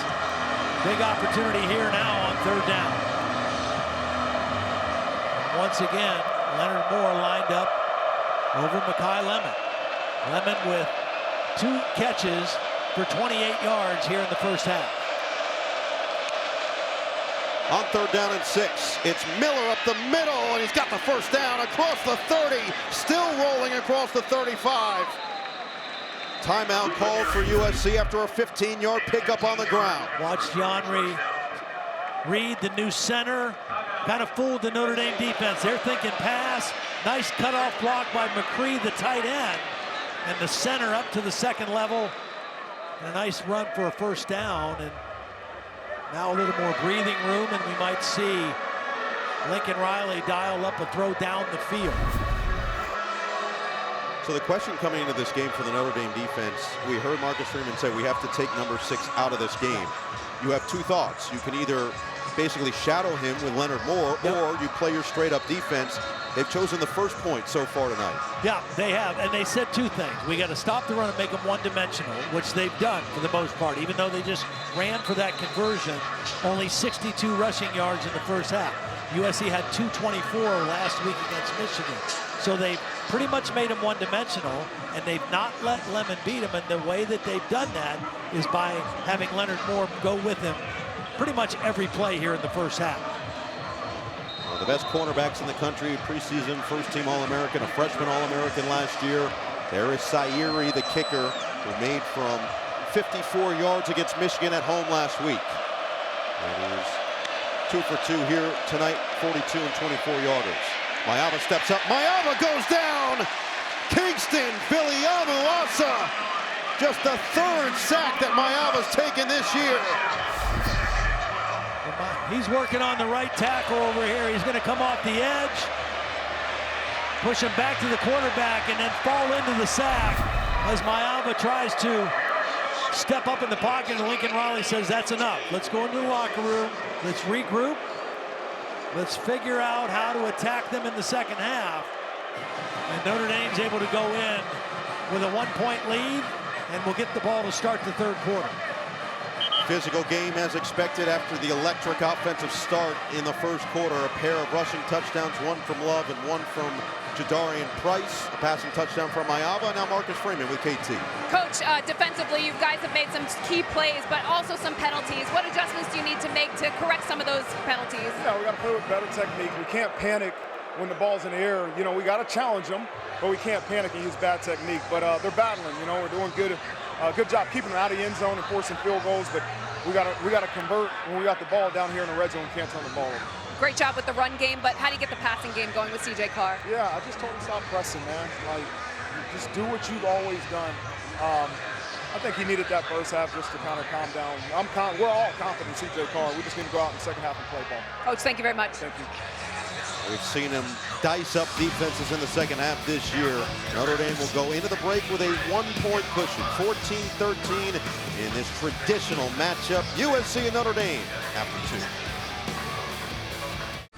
Time now for the CFB Bulletin, brought to you by Genesis Motor America, 14-13 after 2. And it's been the running backs per usual for Notre Dame. Jeremiyah Love, first career 100-plus yards first half. They've also combined for 228 of 268 total yards for the Irish. USC, 8 different receivers tonight, one of 11 FBS teams to have 8-plus receivers in every game, but their top receiver held in check. Makai Lemon just 2 catches for 28. The QB comparison has skewed in favor of Jaden Mayava, who's got 177 yards and a touchdown.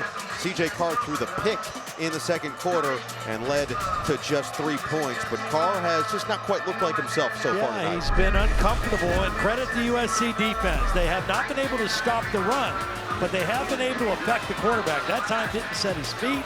An overthrow and missed throw here on a rollout, and then just the really ill-advised throw in the red zone, the interception, forcing the action, a freshman mistake. So very modest numbers. USC's defense, again, didn't stop the run, but they stopped the explosive passes. Coming into the game, CJ Carr had 31 passes of 20 yards or more, 0 in that first half. The longest completion was only for 15 yards. Meanwhile, Mayava had 3 different pass catchers of at least 20 yards. Hines, Lemon, and Lyons all went for 20-plus. And Mayava is going to have to wait from the side as USC took the ball to start this game after winning the toss. They will send it away to Notre Dame. And the last officially scheduled matchup between these two teams as they hope to continue their long-standing rivalry moving forward past this season. Zaire will send it away for Jadarian Price, who lets it sail into the end zone. And we check in with Catherine Tapp. Well, Noah, 182 rushing yards is the most that USC has given up this entire season, and they gave it up in the first half. So Lincoln Riley just told me we've got to do a better job with our gap control. We know what 4 and 24 are capable of doing. On offense, Makai Lemon has been held to 2 receptions for 28 yards. Riley credited Notre Dame with giving him a lot of attention, and he said we just have to continue to rely on all of our guys on offense and continue to get some production here in the second half, guys. KT, elite NBC Sports swag downstairs, head to toe. Well, Lincoln Riley is absolutely correct. It's going to start against this running game, and Jeremiyah Love, who's out there on first down. They're going to throw it instead, and Faison makes the catch, shakes a tackle, gets away from a second, and picks up the first down on a gain of 12 yards on that first down catch and run. Well, Faison, he's been the go-to guy. His 5th catch now for 56 yards. Very quiet night so far for Malachi Fields, quiet for Will Pauling, and quiet for Eli Raritan, only 1 short yard catch.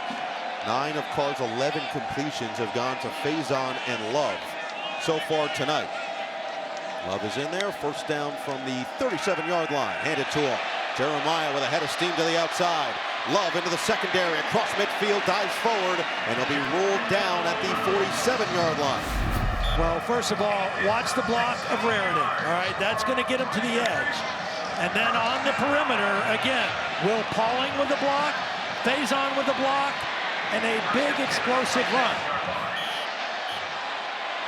The Genesis pylon cam shows, again, you get good runs in the secondary, your wide receivers have to be willing to block.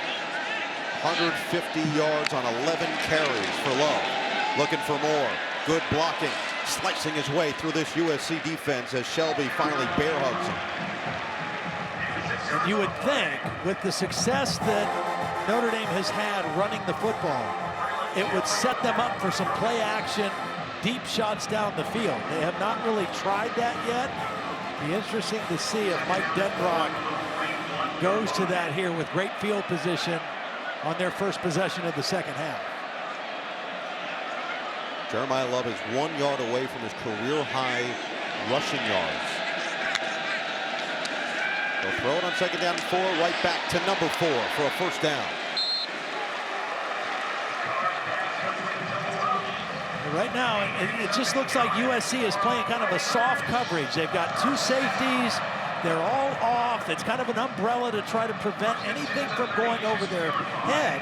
Danton Lynn doesn't want to give up an easy one. And credit C.J. Carr for taking the underneath throws and continuing to move the football and pick up first down. Jadarian Price, 4 carries, 57 yards and a touchdown in the first half. In there on this first down at 10. Back to the outside and right back to Faison for a modest gain. Nice play by Marcellus Williams, number 25. Good tackle in space. Faison's already shown tonight he's good after he catches the football. Yards after the catch, breaking tackles, making people miss. Williams did a nice job of making that a very limited game. They'll set up second down and 6. And it's Price on the delay. Gets tripped up. Eric Gentry held on. Third down. Eric Gentry kind of fell into that tackle. He came from an off the line linebacker position, got knocked down, but he's got such long arms, he was able to reach back and trip up the back. Danton Lynn talked about stopping the run, getting off of blocks, tackling at a premium the last couple of weeks. Felt like they did a great job of all those things against Michigan, but this was going to be another test for them. Here's a great one to start this second half on third down and 5. And they hand it off Price. He's got some space, but he does not get there. He gets denied by Christian Pierce. And again, we have this situation now for Notre Dame. Fourth down. These two teams have been very similar statistically on offense. Explosive plays. Third down. Genesis pylon cam shows good pursuit by the USC defense, but fourth down, they've been one of the worst in the country. Coming into the game, 5 of 14, 36% on fourth down. Just inside the top 120 in America. This one, 4th and 1. Handoff. Love barrels forward, and he's got the first down. Nice design. They brought both tight ends. Watch these two guys in motion, come right to the point of attack, and Jeremiyah Love gets right in behind him. Power football. They both get physical blocks, and Jeremiyah Love does the rest. He also has a new career high at 157 yards against Purdue earlier this year. This one 158 here tonight. Got it on the delay. Gets to the edge, inside the 20, and shoved out of bounds by Nicholson. And then some talking back and forth after. Yeah, good hit by Nicholson, but he also needs to recognize this dude is running all over your defense. So yeah, good hit. But that's not going to slow him down at all. He's got 161 yards by himself on the ground. USC as a team has 60. And Nicholson, the 5th-year senior, started Mississippi Gulf Coast Community College before a couple of seasons at Mississippi State. Second down and 7, 10th play of this drive for Notre Dame. Carr loads it up towards the end zone, incomplete. He was looking for Fields with single coverage against Nicholson. See, Nicholson is a big corner. He's 6'3", 200 pounds. And even though Malachi Fields is big and a contested catch guy, he's going up against a guy who has a body and arm length about the same. And Nicholson does a nice job fighting him on that play. So now here you are with a third down and 7. We saw them get it close for a 4th and 1 that they converted. Look at the third down conversion so far today. They have not been kind. I still think Will Pauling needs to be a factor in this pass offense. He was a non-factor earlier in the season. Last couple of games, he has exploded. It's Love, usually a good idea, and that's why Jeremiyah Love sets it up 1st and goal. Boy, Billy Shroud, this left guard, watch this guy. He just takes his man completely out of the way. It's Gentry, the linebacker, who was walked up in the gap. And no match for Billy Shroud. Nice block by the center, Joe Otting. And a first down for the Irish. You know you've done your job well when you see the shoulder pad bare. First and goal. Card, design run. And he gets stopped at the 6-yard line. That's pretty well defended by USC. You get the extra blocker with Jeremiyah Love, but really well played by Jaden Walker, number 31. Got his first start a week ago against Michigan in their base defense, which is 4 linemen and 3 linebackers and 4 defensive backs.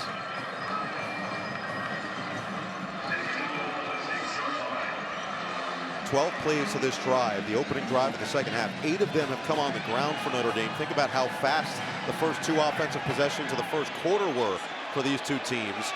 It was already 7-7 at this point of the first quarter. Here's Carr, end zone, touchdown, Will Pauling. Notre Dame extends the lead. We've seen a lot of soft coverage from USC. 2 safeties down by the goal line. They got close. Here's Pauling. He runs a great route to take leverage away from this slot defender and then runs right across his face. And C.J. Carr on the money with the throw. We haven't seen a lot of tight man coverage by USC. They went to it on that play. And Notre Dame burned him for the touchdown with Will Pauling. 4th touchdown of the season for Pauling. It's also his 4th straight game with a touchdown, which is a new career-high streak, as Noah Burnett comes on to make it 21-13. The perfect start for this Notre Dame offense in the second half. Take the ball, go right down the field. 13 plays, 75 yards. It's Pauling to extend the Irish cushion to 8. This is Images Jewelers in Elkhart, Indiana. It's been around 50 years, been making the jewels for the jeweled shillelagh right there for the last 40 years. That is the prize at the end of this hard-fought matchup between a top 20 USC and Notre Dame team. You see the rain coming down. As expected in the forecast, it was clear for a decent amount of that first half. The rain really started towards the end of the second quarter and has continued through the half. And after Notre Dame went right down the field, USC will have a chance to respond. Eric Schmidt will boot it away for Tanook Hines. And Hines will not field this one. It will go out of bounds with a flag down. So USC catches a break, will get some good field position on their first offensive possession of the third quarter.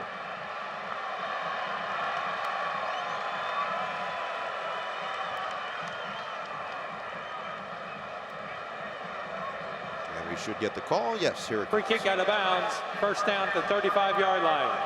Timeout on the field. Simple, to the point, and correct.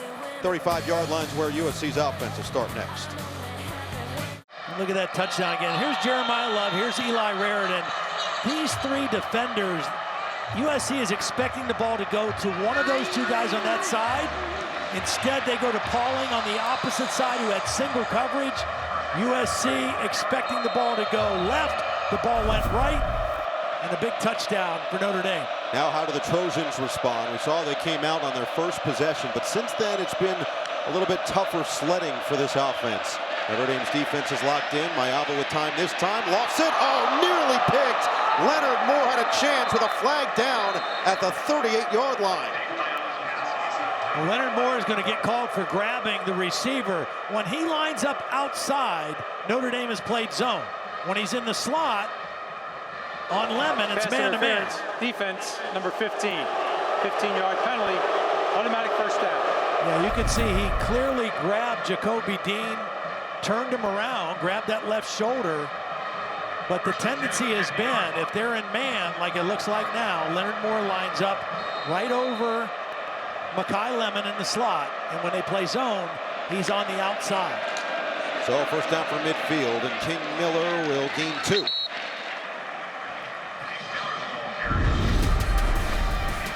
Here's what it looks like.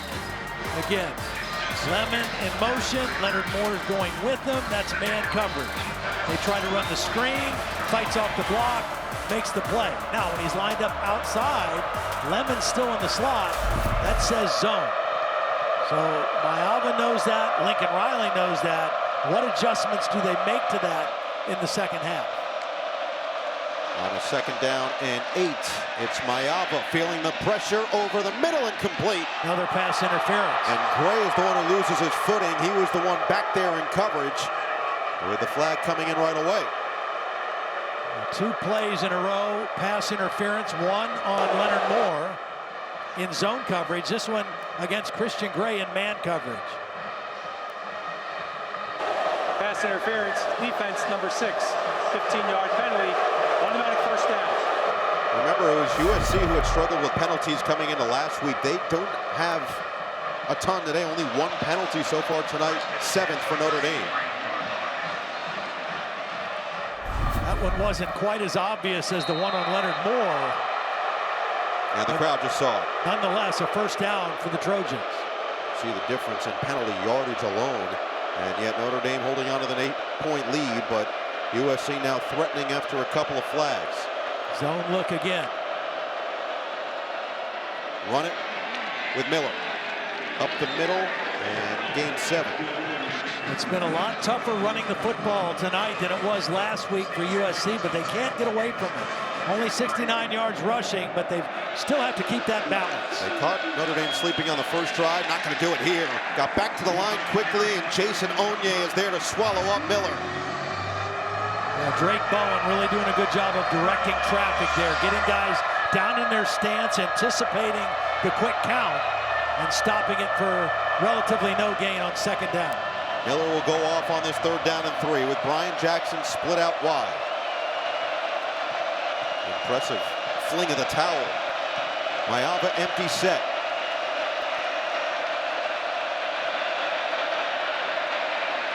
Viliamu-Asa loft sideline over the top, incomplete. Tanuk Hines was the intended target.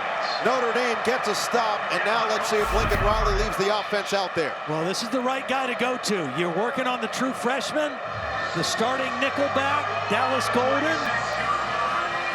You get a little separation, just a tough throw by Viliamu-Asa. So the offense stayed out there for a beat. Now the field goal unit comes on with 20 on the play clock. And they'll get set for another attempt for Ryan Sayuri, who is 2 for 2 tonight from 42 and 24. This one is going to be a 44-yard attempt. Pepper snap, Johnson holds, Sayuri has been nailed. Another one goes through as Sayuri adds 3 more points on the board, and USC does respond to trim this deficit 21-16. Back and forth, offense back out there. One of the players that's been a huge part of this rivalry the last several years, Xavier Watts, who already in his NFL career with the Falcons, 3rd round pick, 2 interceptions, doing things like that. That was last year in this matchup. The pick 6 on Viliamu-Asa to essentially put this game away. And we'll see him tomorrow night on SNF. 21-16, Notre Dame in front, getting the football back after the field goal from Sayuri. So 3 field goals from 42, 24, and 44. And now we'll see if C.J. Carr can keep some rhythm after the touchdown throw on the last drive and a touchback here. I know that he mentioned it earlier today. It was set up for a fantastic day of college football, and this being one of the anchors of this week here, the USC Notre Dame rivalry, which is always so fun, so interesting and curious in terms of what might happen. And now we do know what will happen for Notre Dame, and that is a lot more running the football with the success they've had with Love and Price as he picks up another chunk on first down. Now, we've talked about the offensive line for Notre Dame in the run game. They've been excellent, but so have the tight ends. Eli Raridan, number 9, Ty Washington, number 7. Very involved in this Notre Dame run game, and this is the kind of game that Marcus Freeman said he wanted. Gritty, tough, bloody, violent, aggressive, being the more physical team. And at least in the run game department, they have been. 237 yards between Love and Price. This is a throw knocked away. Nice play by Fitzgerald as we check in with KT. Well, guys, we're not seeing starting defensive tackle Devin Tompkins on the line. He had 4 tackles and a forced fumble last week against Michigan. He has been in and out of the medical tent since the end of the first half. Lincoln Riley told me at halftime that Tompkins was good to go, but he did come off the field after Notre Dame's last scoring drive and sat with a member of USC's staff and then got on the bike. So we'll continue to monitor this. Appreciate it, KT. Keep an eye for number 4. Jakeem Stewart, talented freshman who should be a senior in high school right now, is in the game. They love his talent, his raw ability. Stewart gets taken out. Carr well short of Faison. Tight coverage by Williams, and a 3-and-out for this Notre Dame offense. Well, we know Jakeem Stewart is going to be a great one, but watch Billy Shroud, who's been mauling people all night, have the upper hand on him. He's just going to bury him in the grass. It's an incomplete pass, good coverage downfield. But Billy Shroud is a grown man, and he's had a heck of a night. So USC does get the stop despite Shroud's strength. That's been on full display. Rendell with his 3rd punt of the evening. Makai Lemon back there, calls for the fair catch, makes it just inside the 30-yard line. 5:25 to play in this 3rd quarter. A chance for USC to drive and take the lead. 95th official meeting between these two blue blood programs. 14 Pro Football Hall of Famers apiece, tied for the most in college football. 8 Heisman winners on one side, 7 the top 2 spots in that category. You've got 6 first overall picks, including Caleb Williams, 5 for Notre Dame, tied for 2nd, and the national championships speak for themselves. 11 for SC, including 04 of late, 11 for Notre Dame, including 88 of late. They have played just about every year for the last century or so, except for World War II and a global pandemic in 2020. Outside of that, they have played every season on this home and home. And this is the last official one on the schedule between these two teams. Both sides are trying to make a deal to extend this long-time series. Speaking of extending, Mayava extends the play and then just throws it away. A little disguise of coverage that time. Notre Dame started by showing a cover 2, and then right before the snap, they took their nickelback, Dallas Golden, and moved him to the deep middle. So it kind of confused Mayava. There was a 3-deep zone defense, and he had nowhere to go with the football and had to throw it away. Seen a lot, mostly man coverage, and that's what it looks like here. Again, the indicator is Leonard Moore lined up over Makai Lemon in the slot. USC playing without Wayman Jordan and Eli Sanders, their top 2 running backs. King Miller's gotten the lion's share of the work so far, 56 yards. USC brought some pressure, knocked away Christian Gray, and a flag comes in late.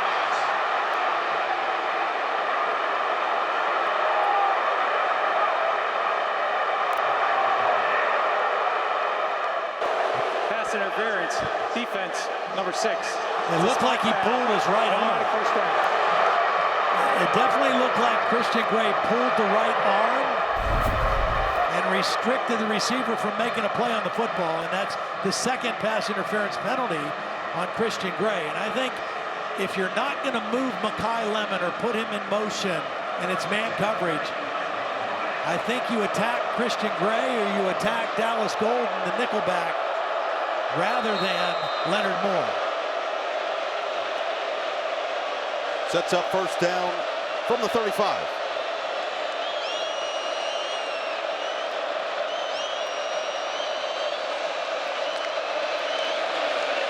Fake it to Miller. Here's Lemon's 3rd catch of the night. Not for much. Yeah, it was off coverage because it was zone. And they tried to get him the ball quickly, a little restrained, see if he can get a block by another receiver. Pretty well covered by Notre Dame's defense. Osbury, number 4, over there quickly. So it'll set up 2nd down and a long 4. We've got Shuler and Bowen down here on these 2 tight ends, too. Mayava first look that way, now back the other way, loads up a deep ball, separation, Jacoby Lane, touchdown! Mayava put it in the bucket, and USC takes the lead. Well, I said, you're better off attacking Christian Gray and not Leonard Moore. So it's up here. Christian Gray, Jacoby Dean, man coverage. Free safety is on the other side of the field. Maeva keeps him there with his eyes and then delivers a perfect throw. Jacoby Dean got separation on the route. And Maeva hit him with the football. Ties his career-long catch, his 3rd touchdown of the season. Now they'll go for 2 to try to go up by 3. Lions in motion. Miller the back. 1 for 1 this season on 2-point conversions. It will be Maeva feeling the pressure. To the end zone, he's got it. Right back to Lane. 24-21 Trojans. A really nice route by Jacoby Lane. Watch, he's just going to make a little spin move, almost like a basketball player boxing out a defender. What? Spins, puts his back against the defender, and then Maeva hits him right in the 8 with the football. Back-to-back throw and catch to Jacoby Dean. Watch the route, fakes the post, gets the separation easily, and Maeva on target with the throw. Jacoby Dean stepping up on this drive in man coverage. Remember, 2 pass interference penalties against Notre Dame on this drive also kept the thing going, but Jacoby Dean coming up with a couple big-time plays. Now keep in mind for Lane, he missed the Michigan State game with a shoulder injury, came back when he probably shouldn't have against Illinois. And Lincoln Riley called him an emotional spark for this team. The other thing he said going into last week, he really needed to get his rhythm and timing back more than anything. The bye week certainly helped him, but a touchdown last week, now a deep touchdown this go-around, and Lane has gotten his team back up by a field goal. This one will be taken out a yard in. Price gets away from 1, across the 20, finds a crease. Jadarian Price. He has done this before. Price extends away. Touchdown Notre Dame. Jadarian to Jahouse.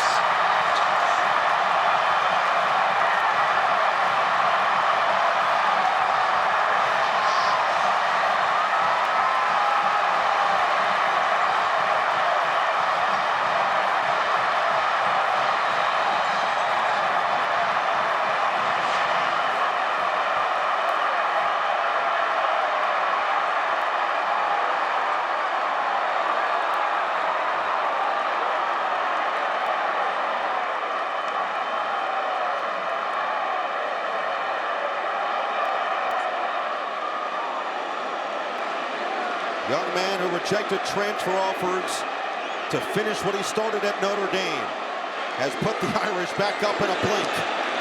And the extra point is no good. Burnett missed it. Keeps it at a 3-point game.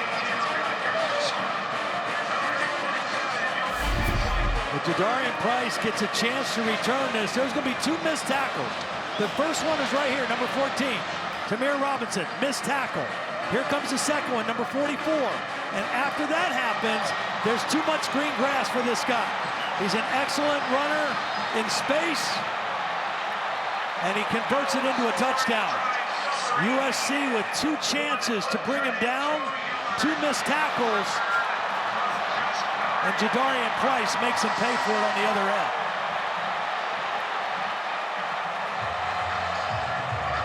We have seen that story before. Price, just as much a home run hitter as Love. So dangerous in the return game. And yet C.J. Carr just kind of looks back to Joe Otting, his center, and says, why not? Yeah. The Irish get a little bit of luck and show a lot of skill from their return man to get back in front. But the missed extra point is huge. Critical missed extra. To keep it at a 3-point game. That's right. Second kick return touchdown this year, the 3rd of his career. And now USC will have to get their offense right back on the field. And couple that with the made 2-point conversion by USC moments before that. Hines will take this from the 5. He runs into a wall. Couldn't get away there. Shy of the 25. Brought down at the 23-yard line.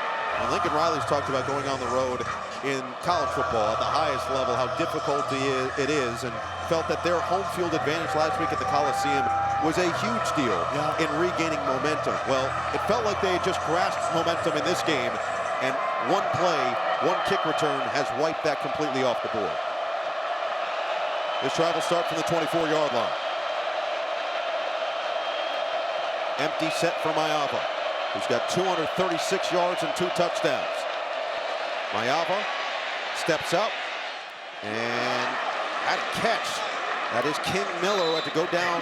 Looked like he caught it on a knee, which should have brought him down there, but they're going to give him that extra step, which will be a first down of 10 yards. Zone coverage. Mayava had to kind of pull it down. Good job keeping his eyes downfield and finding Miller late. It looked like his knee was clearly down, but they're going to give him the first down, and then maybe ball don't lie a little bit. Notre Dame loses 2 yards on that tackle for loss as he goes backwards. Again, the run defense of Notre Dame has been everything they wanted it to be. Only 74 yards rushing so far for this Trojan offense that has been so well balanced. Second in the nation in total offense coming into the ball game tonight behind Texas Tech. Yeah, 16th in the country in rushing yards per game at 226.5. Second in the country in passing, 325.8. It has been the one-dimensional look that Marcus Freeman was pleading out of his defense. Second and a long 11. It is Miller, and it is a small gain. Boubacar Traore saw it from the start. See, the difference right now is Notre Dame is able to play deep safeties and still stop the run with a lighter box. USC's not been able to do the same thing against Notre Dame. Those runs have not hit against the 2 safety look. We're going to go quick on 3rd down and 8. Mayava releases right at the sticks. It is caught for a first down from Hines. That's really good job by Hines, knowing what he needed for the first down distance. Watch him get to the marker, go beyond it, and still be able to come back to the football. He knew exactly where he needed to be, yardage-wise, and caught it right at the spot. That's well done by Tanook Hines, freshman receiver out of Houston, Texas. And TB, Jaden Mayava, again, has made some big-time throws in this game. Fresh set of downs. Brian Jackson is the back, split out to the bottom of your screen. From the 44-yard line, it's Mayava. Pass rush can't get home, but it's picked. Christian Gray, feast or famine, and this time he feasts on the Trojan quarterback. You're exactly right. Now this ball was way thrown behind the receiver. Mayava has been on target, but watch this throw. It's man-to-man coverage, and you're going to see it happen right in here. Christian Gray is in good position, but this ball is thrown behind the intended receiver, Dean. Lane, and an excellent play by Christian Gray. Undercuts it, ball is underthrown. Christian Gray has had a couple pass interferences. He gave up a touchdown, gave up a 2-point. Now he got the ball back for his offense in Trojan territory. 12th interception of the season for Notre Dame, tied for the second most in the country. Now you can hand it off to this guy, Jeremiyah Love. Gains 2 to go up to 173 yards on the night to go with his touchdown. But again, the thing that USC's defense has done, they've given up some rushing yardage for sure, but no explosive pass plays to C.J. Carr. The longest completion of the night, still 15 yards to Faison. They have not gotten that play that they've been so accustomed to through the first 6 weeks of the season. And Malachi Field still held without a catch, came in with 339 yards. Here's Carr, there is a catch. This time it's Pauling for a first down. Nice timing and good placement of the football. That's a long throw to the right sideline, drops it right in there for the first down. No huddle, a little tempo here for Notre Dame. First down from the 32. Under a minute to play in this third quarter. Notre Dame has grasped the momentum back. Now it's Love up the middle. Stutter step move, and a nice job by Bishop Fitzgerald to not be fooled by the elusive Love. Good solid tackle there by Fitzgerald, because there was a nice hole there. And if Love gets out of that tackle, he's got a lot of room. Don't have to snap this one, can take it to the 4th if they want to. See, they're getting lined up quick.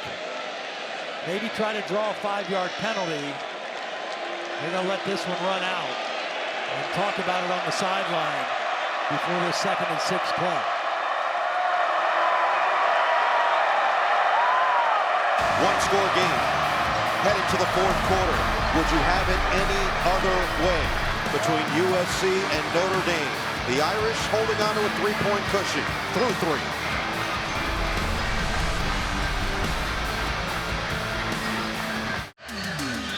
Aerial coverage brought to you by Ford. Ready, set, Ford. Take a look at our progressive game flow here tonight. What a game we've had so far. Jeremiyah has led this USC offense. The 2 touchdowns were beautiful, but that last interception has set up a Notre Dame offense that has relied on its 1-2 punch in the backfield. Jeremiyah a career high 178 yards and a touchdown, and his running mate has done it as well. 66 yards on the offensive side from the running back spot with a touchdown, but the 100-yard kick return, that is what flipped this game, because USC had complete control with the momentum on their side after taking the lead in a 2-point conversion. Price, with 1 touch of the ball, completely takes it back to Notre Dame, and here they are after the interception from that man, Christian Gray, with a chance to extend what is already a 3-point lead. Yeah, Christian Gray, look at that look on his face. I'll tell you, I don't know if you're a Ted Lasso fan or not. Oh, yeah. I love Ted Lasso. He would have been a great DB coach because cornerbacks have to have the memory of a goldfish. Nice. They've got to be able to flush it and go to the next play. That's exactly what he did the last possession and put his team in a position to capitalize big time. I'd imagine he was before he took the head job at Wichita State. Yeah. Either way, 2nd and 5 to start this 4th quarter. Jeremiyah Love nearing his first 200-yard game in there. 15 minutes to decide a winner here tonight. And it is Love up the middle. Just snakes his way through for the first down, picks up 8. I just can't tell you how well Billy Shrouth is playing at the left guard position. I mean, he is moving bodies, and these are big, athletic bodies on the USC defensive front. He went out of the game briefly with an injury, was able to come back in, and he has been the real leader up front, playing next to the new center, Joe Adon. One of 2 captains on this offensive line, along with Emil Wagner. And they have played some great football up front to make room for this guy. Not this time, though, as he gets caught up in the backfield by Christian Pierce. Watch Billy Shrouth now. I mean, this guy is a captain. He's a physical presence. I mean, Notre Dame has had some outstanding run-blocking offensive linemen, have a great history, but this guy is just moving bodies. I mean, he's moving him 4 and 5 yards at a time. And doing a pretty fair job in pass protection as well. This USC defense needs to find a way, as they've been bent here to not break. It's Love across the 15, and they will roll him down to the 13-yard line. Much more manageable 3rd and 4 coming up. Yeah, good power run. They had 2 tight ends that time. They had them both on the right side. They overloaded that side in blocking, and Jeremiyah Love got him into a very good situation here on 3rd down. Jadarian, all he can do right now is hope that his interception doesn't cost his team a touchdown on the other side. Matt Jeffrey in the ball game again, number 33. If you're USC, if you're Danton Lind, you got to be thinking run here. They may cross them up and change their tendency. Play clock down to 1. They didn't get that off in time. Did they get the timeout? Yeah, they'll give them the timeout. So they have to burn their first in this second half. 12:52 to play. We'll see if that proves to be costly down the stretch here in this one. Notre Dame leads the all-time series 52, 37, and 5. They've won 6 of the last 7, with the last win for the Trojans coming in Lincoln Riley's first season as head coach. We'll look for the United Cam here at Notre Dame Stadium. That was Caleb Williams given the Heisman pose at the end of the season to cap off what was a spectacular regular season in year one under Lincoln Riley. And Lincoln even admitted to us last week that that was somewhat of an unexpected anomaly, so to speak. They knew there were going to be growing pains when he and his staff took this job. They felt like they needed to, one, build the roster, but two, build the mentality and expectation of winning every single week games like this. Well, and you know, last year they had 6 losses, and 5 of those were one-possession games, all of which they had the lead in the 4th quarter. And they weren't able to win those close games, and another opportunity at hand tonight.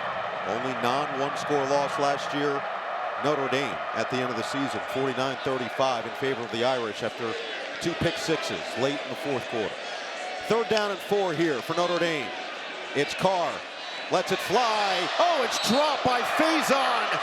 Normally sure-handed, brings up 4th and 4. It was dropped, but it was a high ball too. And we've seen C.J. Carr on a couple rollouts not be as accurate as he normally is. Now, he had to throw that ball over Gentry, who's 6'6", that linebacker, number 18. And that's maybe why the ball sailed on him a little bit and came up incomplete. So let's not forget, as the field goal unit comes out here, there was a missed extra point after the 100-yard kick return touchdown by Price. There's Tyler Buckner, who, of course, was the subject of a lot of eyeballs after the Texas A&M game. This time the operation, and man, he missed that one. Noah Burnett, who had been dealing with the right hip re-aggravation during the A&M game, had been getting healthier and healthier. He's 5 for 5 coming into this game on the season. His first miss, a huge one to keep it at a 3-point game at Notre Dame Stadium. A couple of costly misses for Noah Burnett have kept this at a 3-point game, and the interception for Mayava goes by the wayside for Notre Dame. They can't cash in. Mayava's offense back out there from the 20.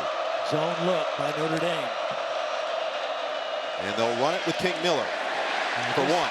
The first down run defense of Notre Dame has been outstanding tonight.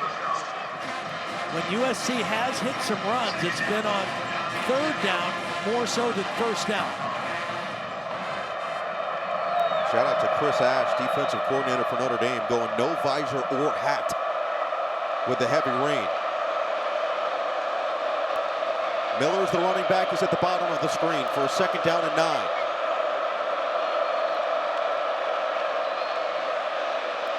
Mayava delivers, sideline incomplete.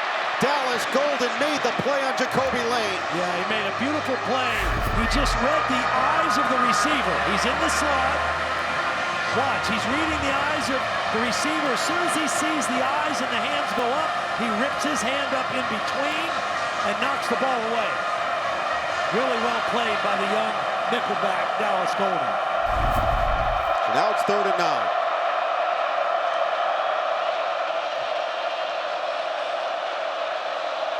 Is this Makai Lemon time for the Trojans? Mayava, good time. Mayava fires downfield. There he is. Makai Lemon makes the grab.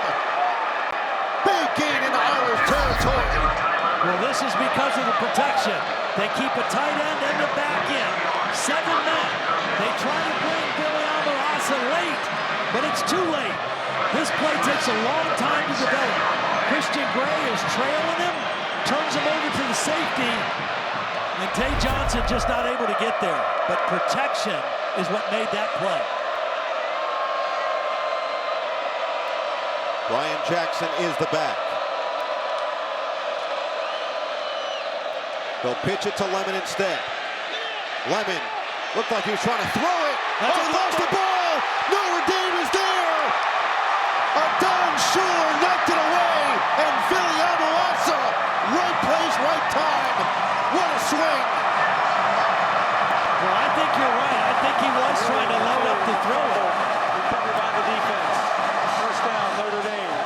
He's not a quarterback. It's raining. He was a quarterback in high school, I think, but nonetheless, he doesn't take care of the football. He's loading up the throw. It's not there, and then he loses it. because of the tackle by Adon Shuler. The second costly turnover by this USC offense gives Notre Dame another break. Well, back here in South Bend after the costly fumble by Makai Lemon. First of all, Kyngstonn Viliamu-Asa and Adon Shuler defended this extremely well. They stayed home, they weren't fooled, they had leverage on the football. So right now, Makai Lemon has to realize the defense won. Protect the football, get what you can get and get down. He's careless with the ball, it's a wet night, and it's another turnover for Notre Dame. Jeremiyah Love swallowed. Just got gummed right at the line of scrimmage, and they whistle it down there at midfield. Probably his shortest gain of the night. Yeah, he's got 21 carries for 192 in the score. The first time he touched the ball, he went for 63 yards down the field. And they just really haven't had many answers for either one of those two. And now Lemon is hoping that this defense can do similar types of things to what they did on the previous drive. Back-to-back turnovers after the pick and now the fumble. And the first catch from Malachi Fields is going to go for 8 yards. Yeah, it's going to go for 8. It's going to give him a 3rd and short. He's a big target. Zone defense by USC. C.J. Carr gets him the football. Again, no chunk plays in the passing game for Notre Dame. But that was a big play on 2nd down. You got to believe that this is 2 plays to get 1.5. Big hole on the right side. They're going to go that way with Love, who's got enough for the first. Well, this kind of looked like USC was not lined up correctly. There was a void over here. They tried to shift to it late. They pulled Billy Stroud. They got the nice lead block by Pauling, and they're able to pick up the 1st down. Tell you, I'm impressed by the willingness of these Notre Dame wide receivers to block. Not just on the perimeter. That was right in the middle of the action by a small receiver, Will Pauling.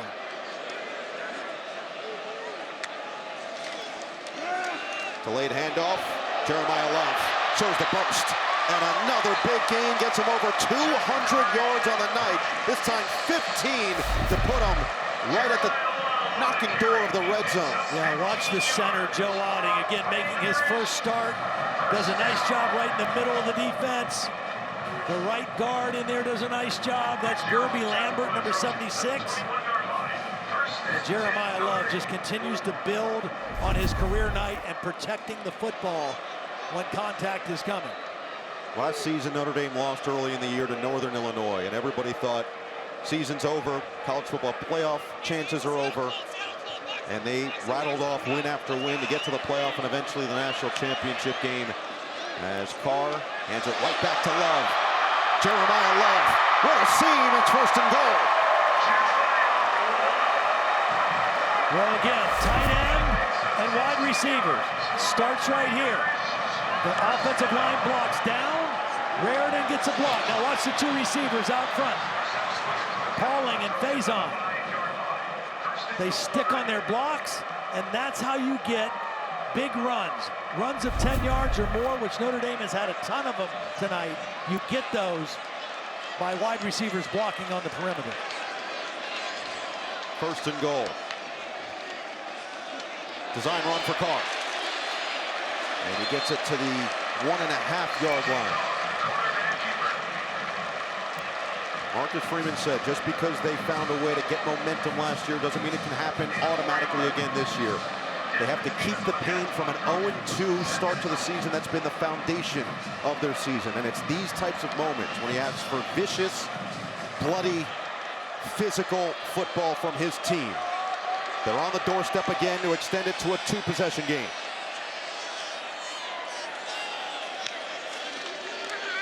Carr, second chance, is good! Touchdown, Notre Dame!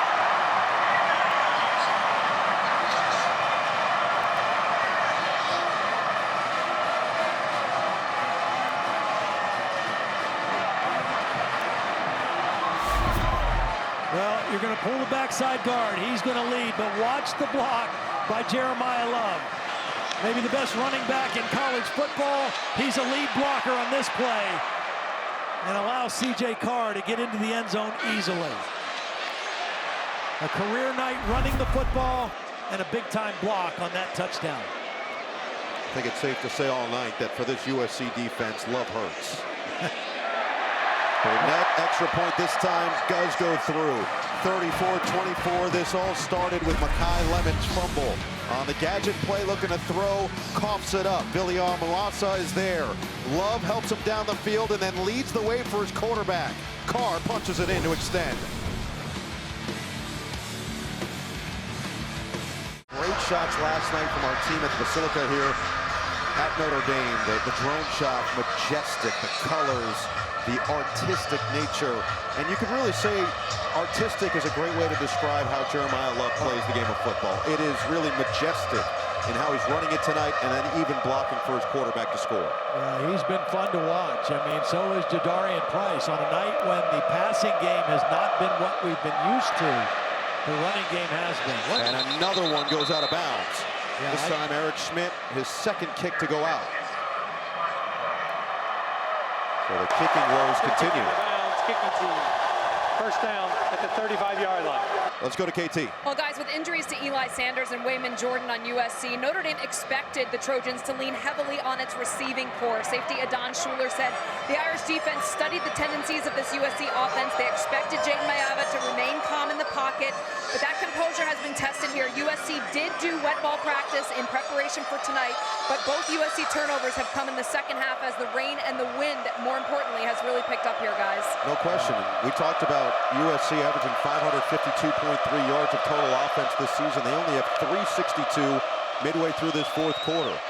This is King Miller, and he's met by Jalen Sneed after a gain of 5. Well, for Notre Dame, as USC's probably going to have to throw their way back in this game. Boubacar Traore, their best pass rusher, he's been pretty quiet here, number 5. Mayava to the outside, went right through the hands of Lake McCree. And McCree's lucky he didn't get a penalty there. He kind of took a swipe at Christian Gray at the end of the play. Wet ball, wet hands, that one went right through it.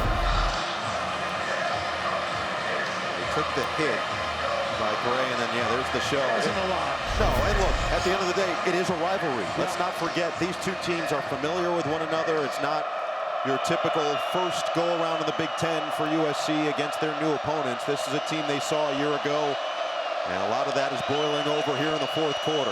They're going to run it on 3rd down and 5, and Jackson will not get there. Jalen Sneed with an excellent effort. It's going to be 4th and inches, and you've got to imagine this USC offense stays out there. Yeah, Notre Dame kind of tipped their hand on that play and showed linebacker blitz. They stayed with the run. And Jackson was very close to converting, but now 4th and very short.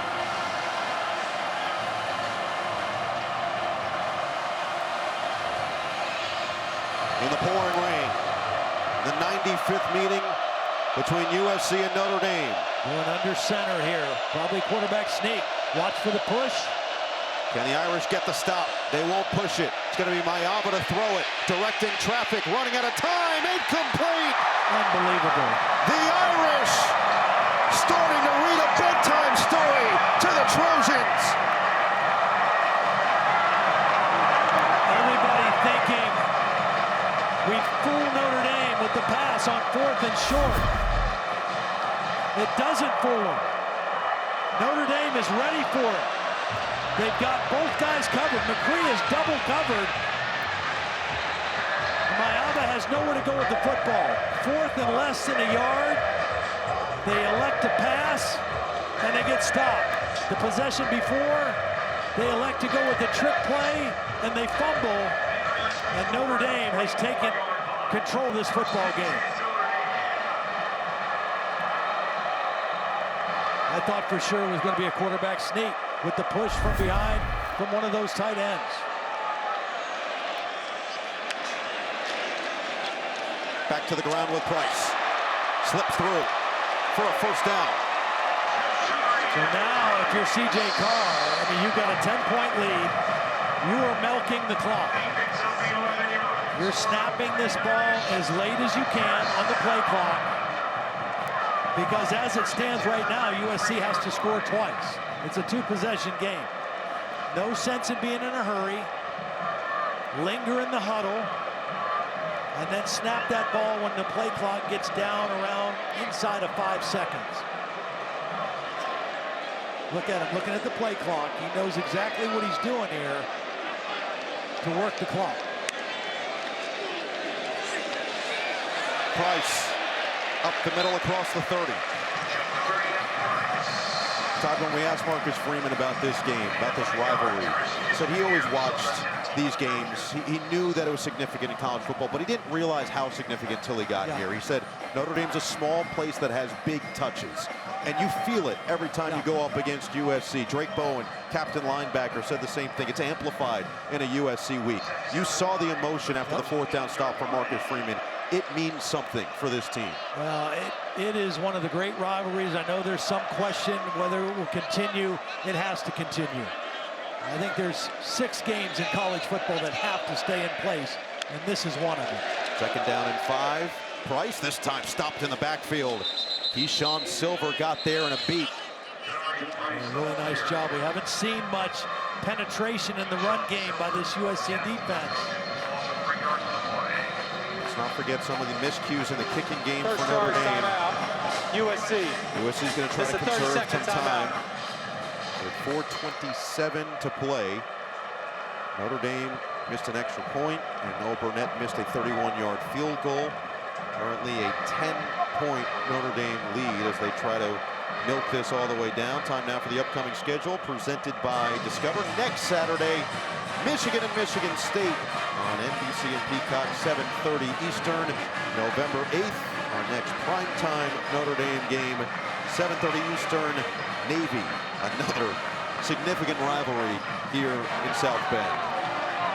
Well, you mentioned 6 games in particular. Yeah. We've got them ready for you. Well, there's 3 home-and-home games that I think are great for college football. This one, Ohio State, Michigan every year, the Iron Bowl, Alabama, Auburn, and then 3 neutral site games. The Red River game in Dallas, Oklahoma, Texas, the Jacksonville Classic, Florida, Georgia, and then, of course, Army, Navy, wherever they play it. One of the all-time greats. I mean, there are other great rivalries in college football, but those 6, in my opinion, need to be played every year and protected and preserved to make college football great, and to keep it great. Big play here. 3rd down and 8. You may be thinking 2 plays here also if you're Mike Denbrock and Marcus Freeman. Still working that clock inside of 5 seconds now. Price accelerates to the outside. He dives forward, and they're going to give him the 1st down. Well, it was a good effort by Bishop Fitzgerald, number 19, who kind of got him by the ankles, but the extra effort by Price, diving for the 1st down. Watch Fitzgerald come up, get him low, but the dive is what got the 1st down at the end of the play. And might have to take another look. You see that right down the line.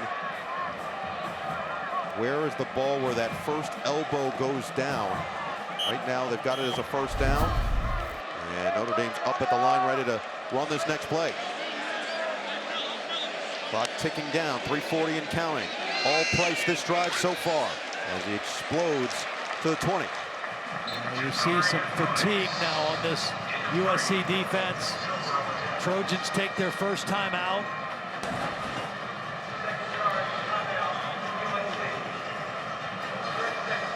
Second timeout, I mean.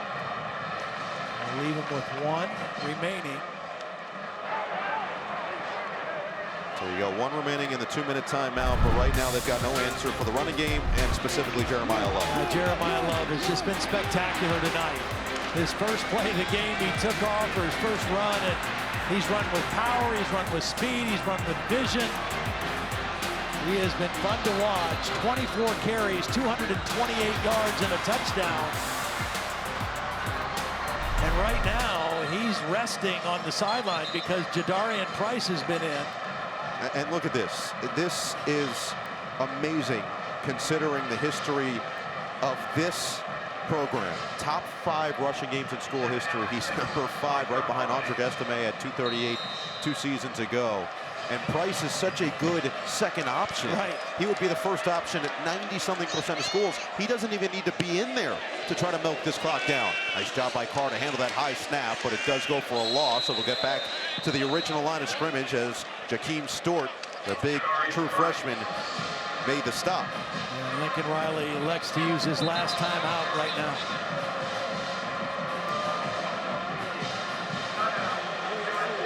And, oh boy, that's not great. Notre Dame injury on that offensive line. We've seen just elite play along that front for the Irish. And that looks like it could be Billy Shrouth again, who went down, remember, in the first half and is playing maybe his best game in a Notre Dame uniform here tonight. So Shrouth likely out here. We saw Sullivan Absher go in last time. Let's take a look at what happened. And he's right here, 74. He just came up, Gimpy. Yeah, he came up hobbling. And then he gets hit. Grabbing the left knee. So, no timeouts for USC. 3rd down and 9. They'll do it without their starting left guard. Price stays in there. USC badly needs to stop. Carr kept it himself. Oh, he just lost his footing. Jaden Walker was the man with pressure. It looked like he did just enough to at least get him off course. Yeah, I mean, just going with a naked bootleg. There was no receiver. Wasn't going to throw the football. Lost his balance. Wasn't going to pick up the first down regardless. But now what do you do? I mean, you've got kicking problems. It's still raining. So they'll take their second timeout rather once they take this all the way down as low as they can. Noah Burnett, we've chronicled the missed extra point, missed a 31-yard field goal. He was 5 for 5 kicking field goals this season coming into the week. And this is what the struggles have looked like. It's the wind and the rain. The combination have been unkind. We thought this might have been tipped, but it actually looked like it didn't even reach a hand. That was the extra point. This was the short chip shot 31-yarder, just sailed that same direction. No, and both ugly looking. Yes. So right now, if you're Marcus Freeman, you say, look, my guy has kicked 2 really bad looking kicks in a row. We're too close to punt. We're too far away to go for it on 4th down with the idea of converting. Do we just run a play and hope our defense can come up again knowing it's a 2-score game? Or do we try to let this guy redeem himself? It's a tough decision right here for Marcus Freeman. Look, he hit from 48 last week against NC State. He made a 52-yarder last year against Minnesota when he was with North Carolina in what was a long game winner. Now they're going to go for it. I mean, they're going to run a play. I don't know if they're going to try to throw for a first down or not. But they're not going to trust their kicker to make it a 13-point game. Certainly not in these conditions. Nope. 2:42. No timeouts for USC. 2-minute timeout still remaining. Jeremiyah Love with 228 yards back on the field.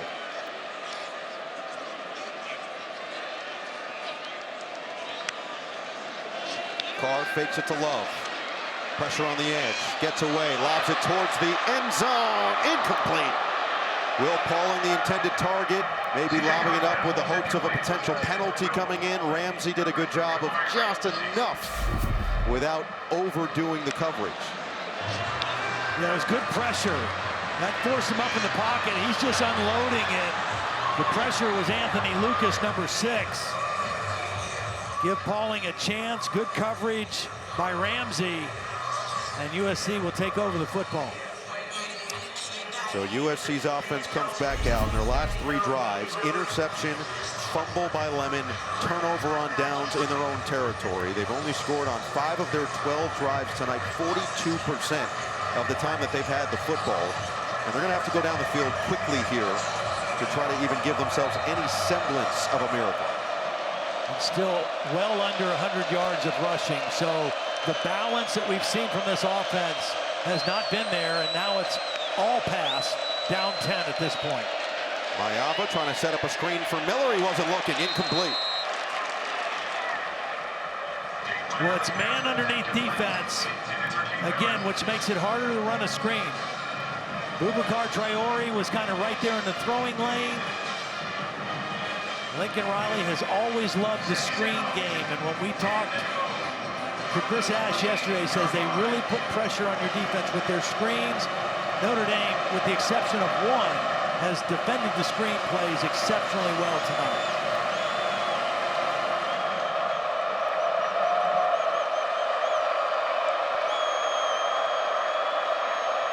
Second down and 10, play clock down to 2.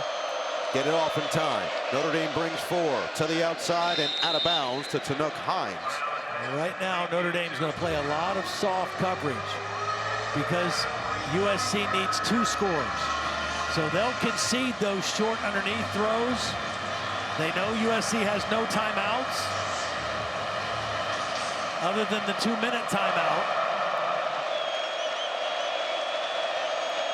They're going to have to snap it, and they do before the 2-minute timeout. Viliamu-Asa uncorks, and it's complete over the middle. His go-to target tonight has been Jacoby Lane. This one picks up 15. 1:57 to play. Notre Dame with a 10-point lead as USC hopes for a prayer to be answered at Notre Dame Stadium.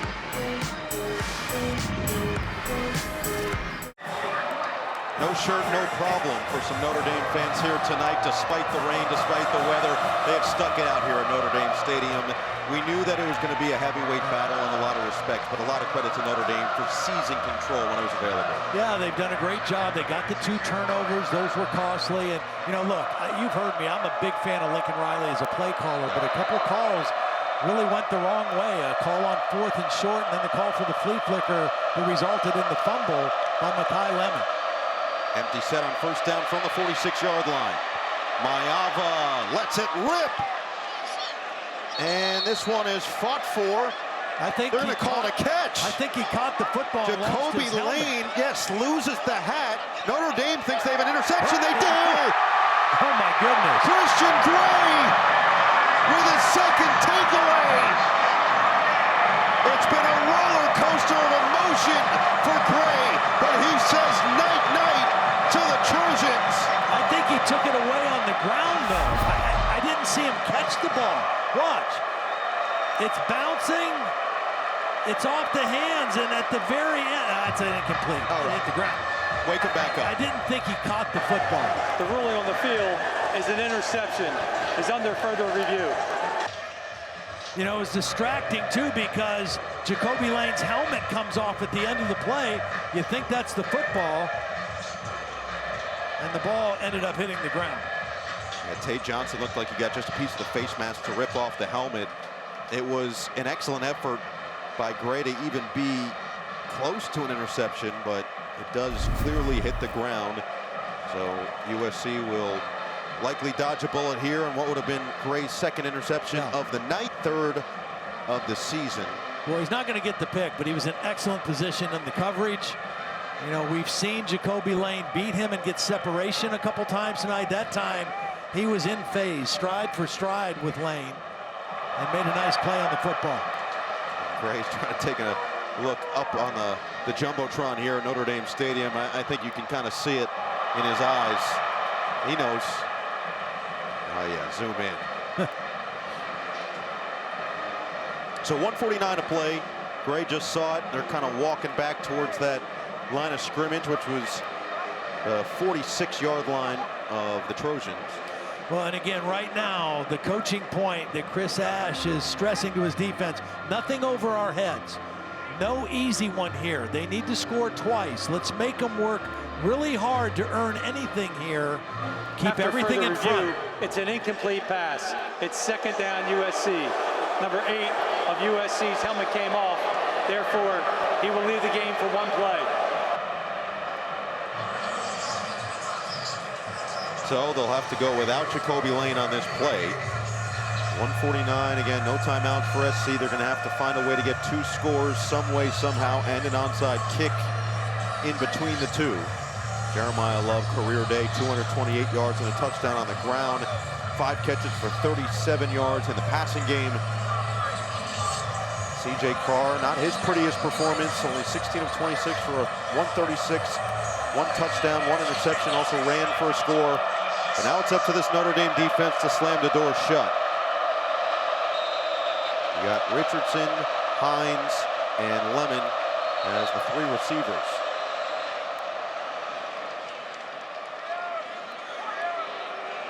See, they're going to exchange this football.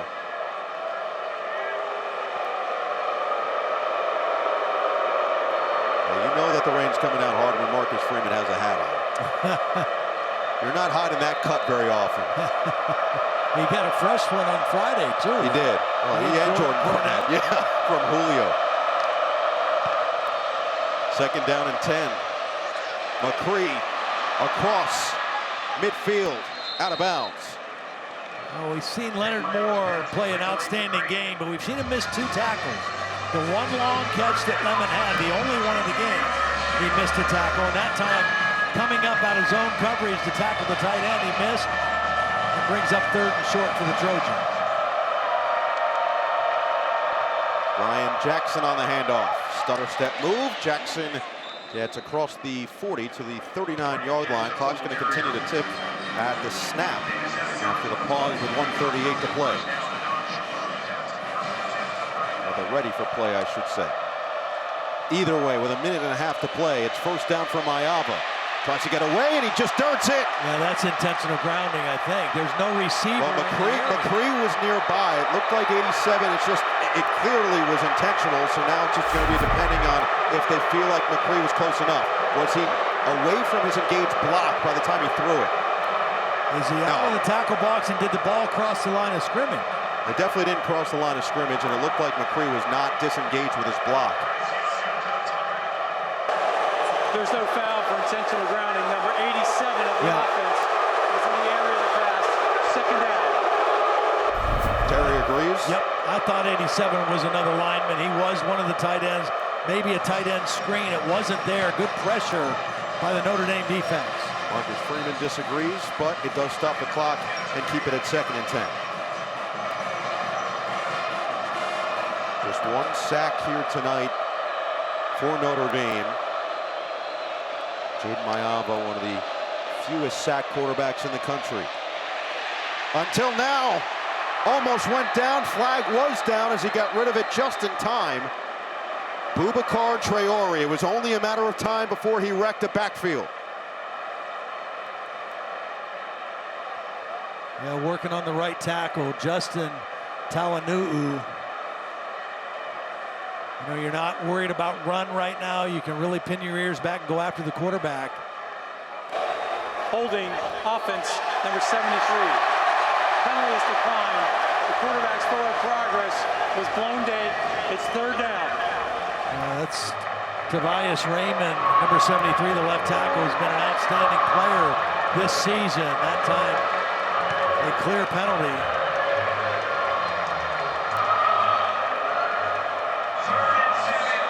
Third and 17. Let's try to get about half of it back here if you're Mayava. In trouble again. Scrambling around. Head downfield. Loads it up. Picked off! That will do it! A game ender for Notre Dame as they come up with the interception with Luke Tolich.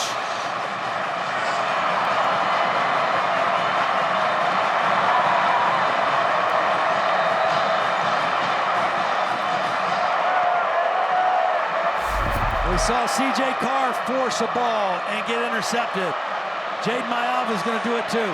He does a good job extending, but he should have thrown right here underneath to his back. Number 30 tries to force it downfield. Easy interception for Notre Dame to close the door on this one. 3rd down and long, try to get part of the yardage back. Hard to get it all in one shot. Costly mistake in the 3rd turnover of the game for USC. 3rd pick of the season for Tolich. First game with multi-interceptions of this season for Mayava, and victory formation in this heated rivalry for Notre Dame.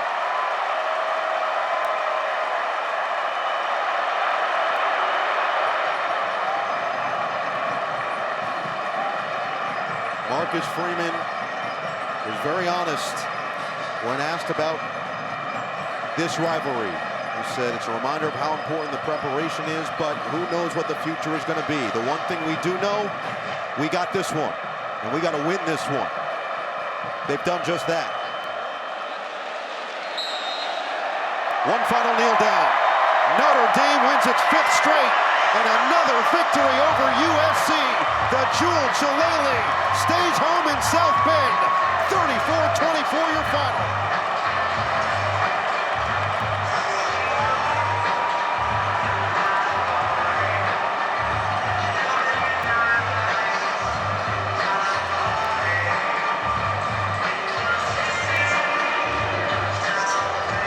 C.J. Carr has orchestrated another victory here at home. Notre Dame has gotten it done. 5-2 on the season. Coming up next, except on the West Coast, it's your local news. Later tonight, don't miss an all-new SNL with host and musical guest Sabrina Carpenter. For Catherine Tappan, Todd Blackledge, Terry McCauley, our entire NBC Sports crew, I'm Noah Eagle saying so long from South Bend. 34-24, Notre Dame wins.